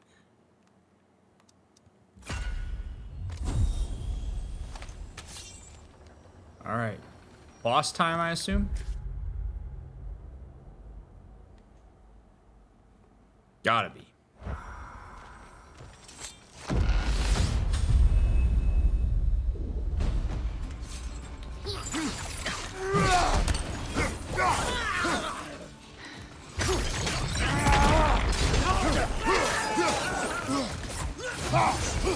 Behind you! Look out!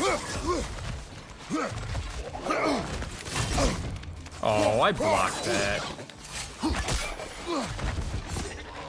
God damn it. Out here hitting wrong buttons.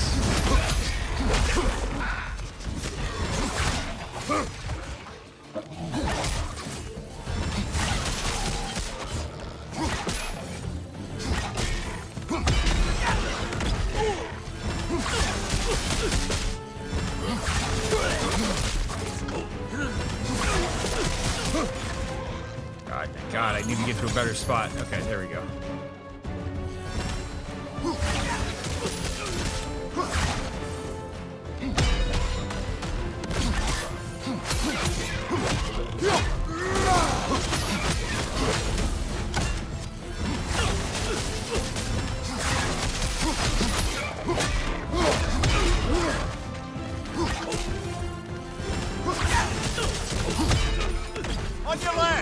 Oh, shit.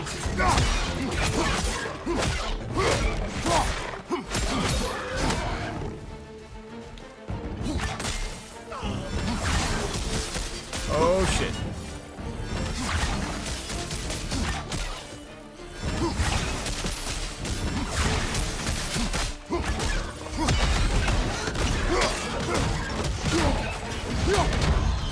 Behind you, brother!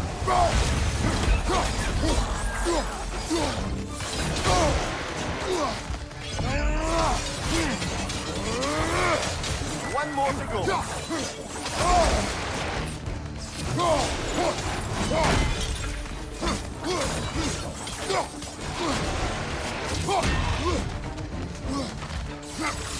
No, no, no, no, no, no, no.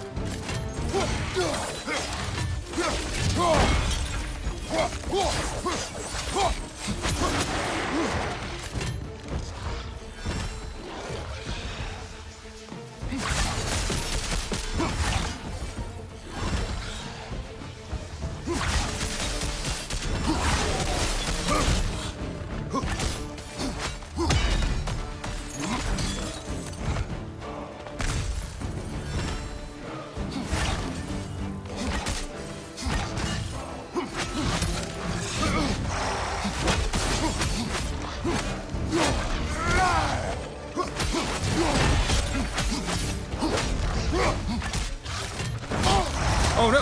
Oh no! Oh no!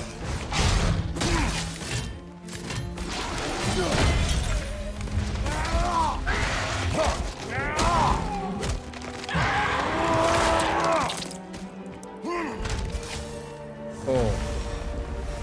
Valhalla chose that enemy to face me. I sense there are more challengers like it to find. That is how we earn our way forward. Yes, sir. Yes, indeed.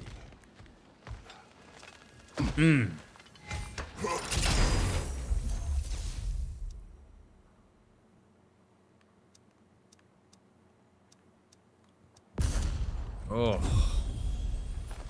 Okay. Let's go touch those sands, huh? Woo.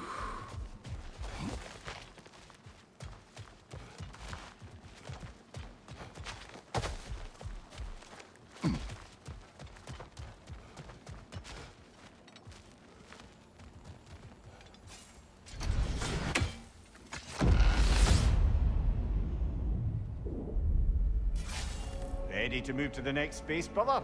Should be clear.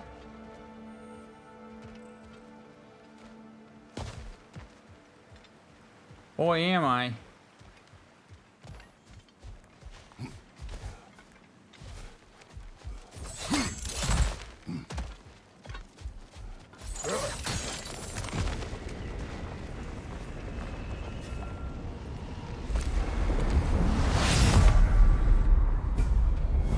Oh shit. Should have refilled my health, huh? This.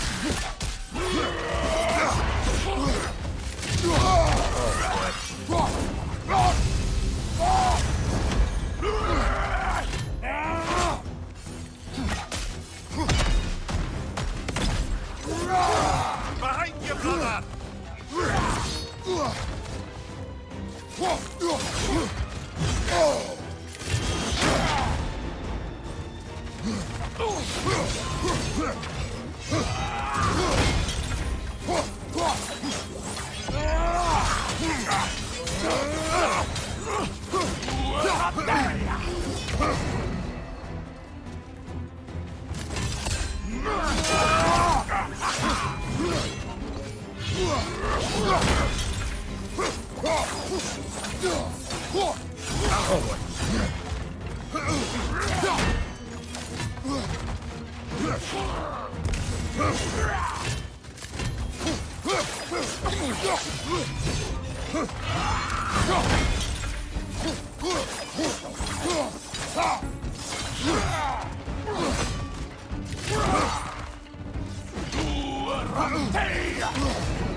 Oh.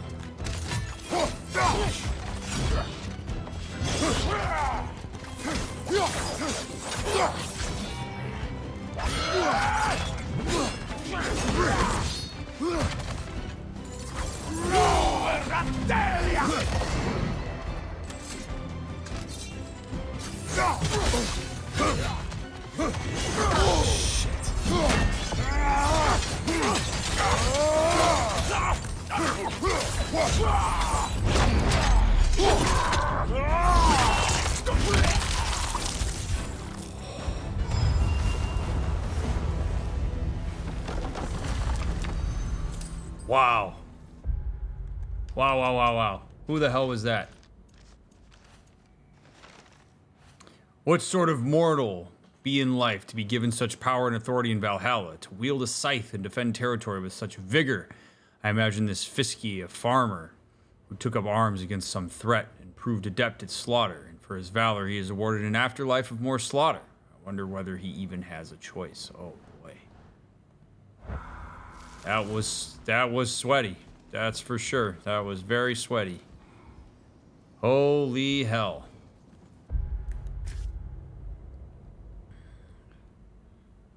Mastery seal or refill? Or do I get both?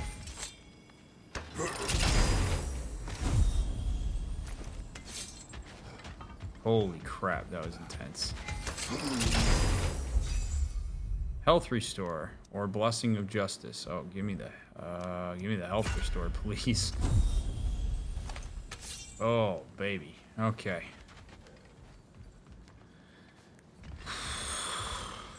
Stressful shit, man.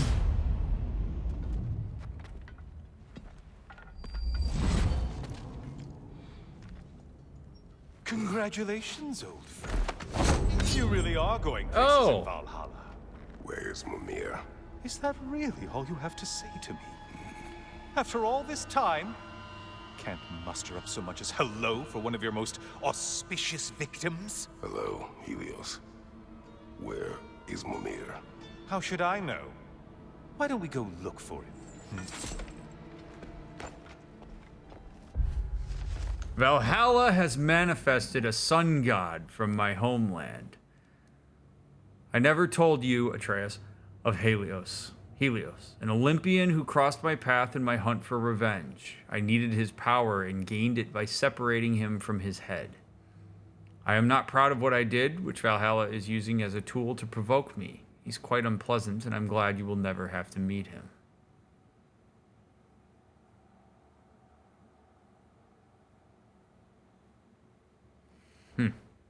He's got kind of Heimdall vibes.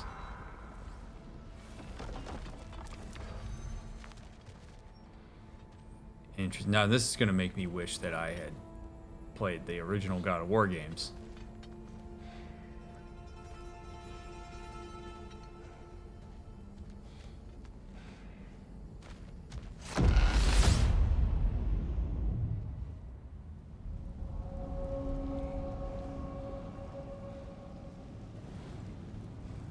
Muspelheim.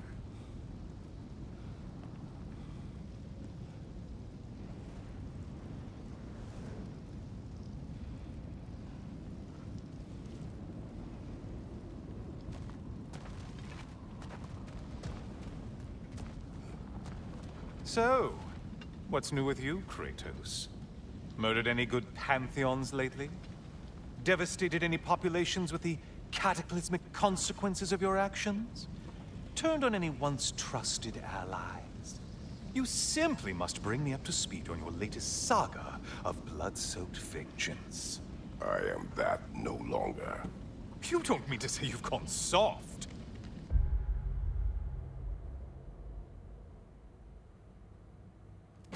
Okay, first of all, this is so freaking cool. I can't even stand it.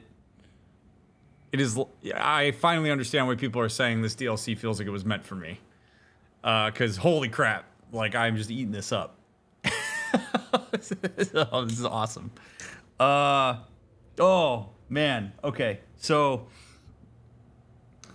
this is Kratos' manifestation of Helios.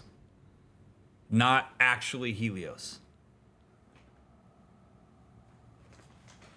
But that's kind of the less important part of what I want to talk about here.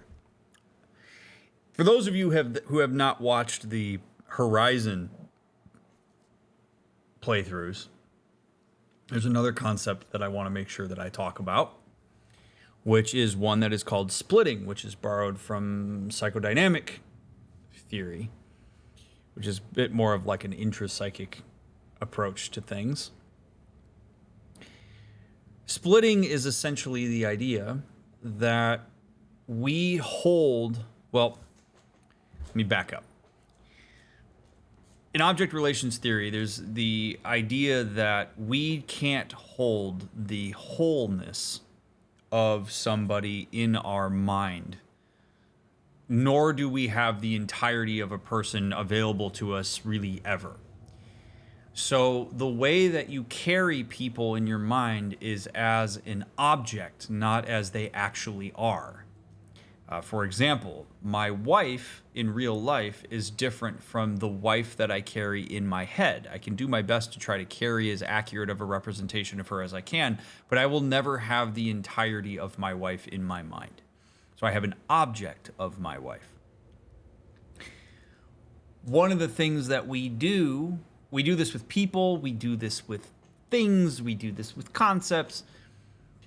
One of the things that we then do is we apply certain judgments to those objects. And generally, those judgments are applied in a very black and white nature, oftentimes seen as good or bad.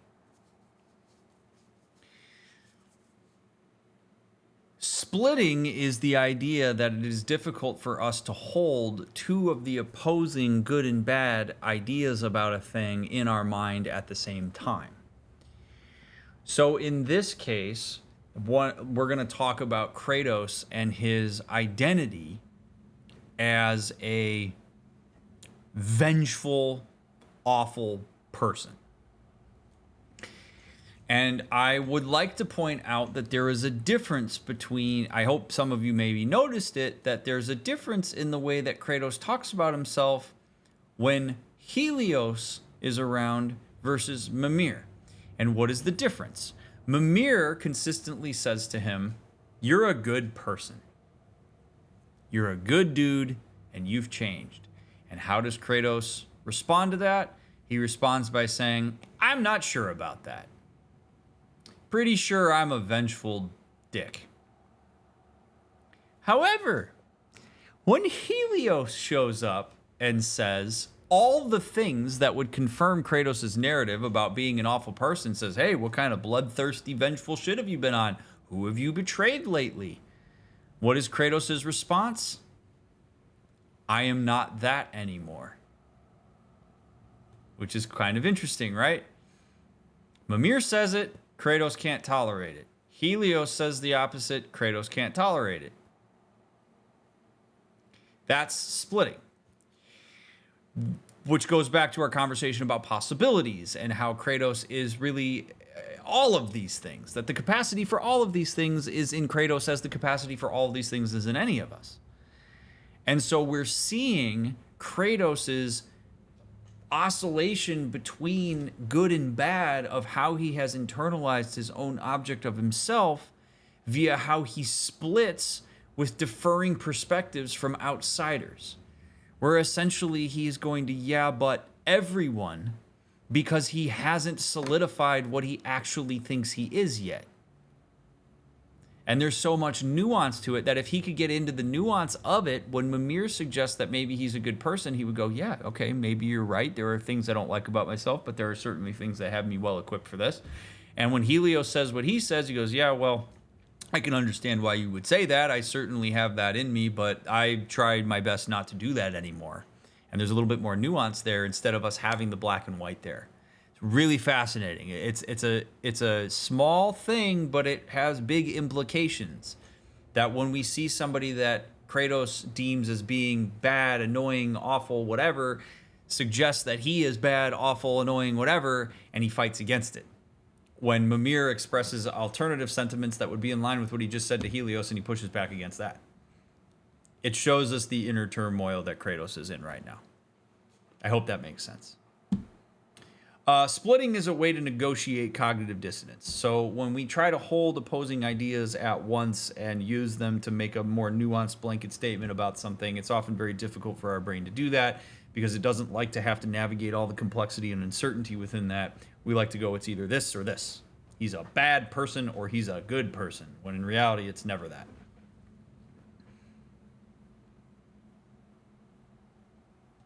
Never believe it.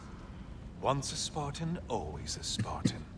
No, there's no fooling me, Kratos. You know what they say? You can't hide in the shadows from a sun god. At least, that's what they should say.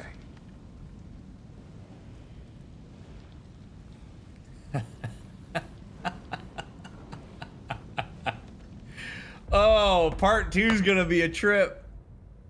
Wow. This is fun. Friends, thank you so much for making it all the way through to the end of part 1. I hope you enjoyed this. I know I certainly did. This is gonna be really fun. I am gonna have a field day with this. How do I save the game? Do I save the game here?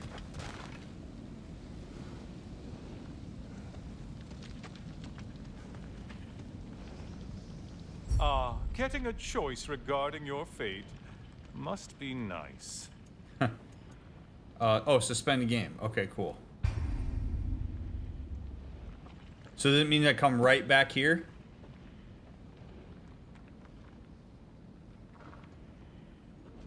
Like I'll come right back to this spot when I come into Valhalla? Okay, cool. Beautiful. Thank you. Great. All right, friends, thank you so much for making it through part 1. It really does mean a lot to me that you support these playthroughs. I'm so honored that you care about what I have to say about this. Please leave a thumbs up on your way out. Leave a comment if you feel so inclined. I read every single comment. I don't respond to all of them, but I do read them. Share these playthroughs with people if you think they could benefit from them. Tell the fine folks at Sony Santa Monica that you like my playthrough and that I'm playing it. See if they'll take notice. But seriously, thank you for everything. I appreciate you all. Follow the links down in the description. If you're binging, I'll see you in the next episode. And if you're waiting for the next one to come out, get it out to you as soon as I can. Appreciate you. See you on the next one.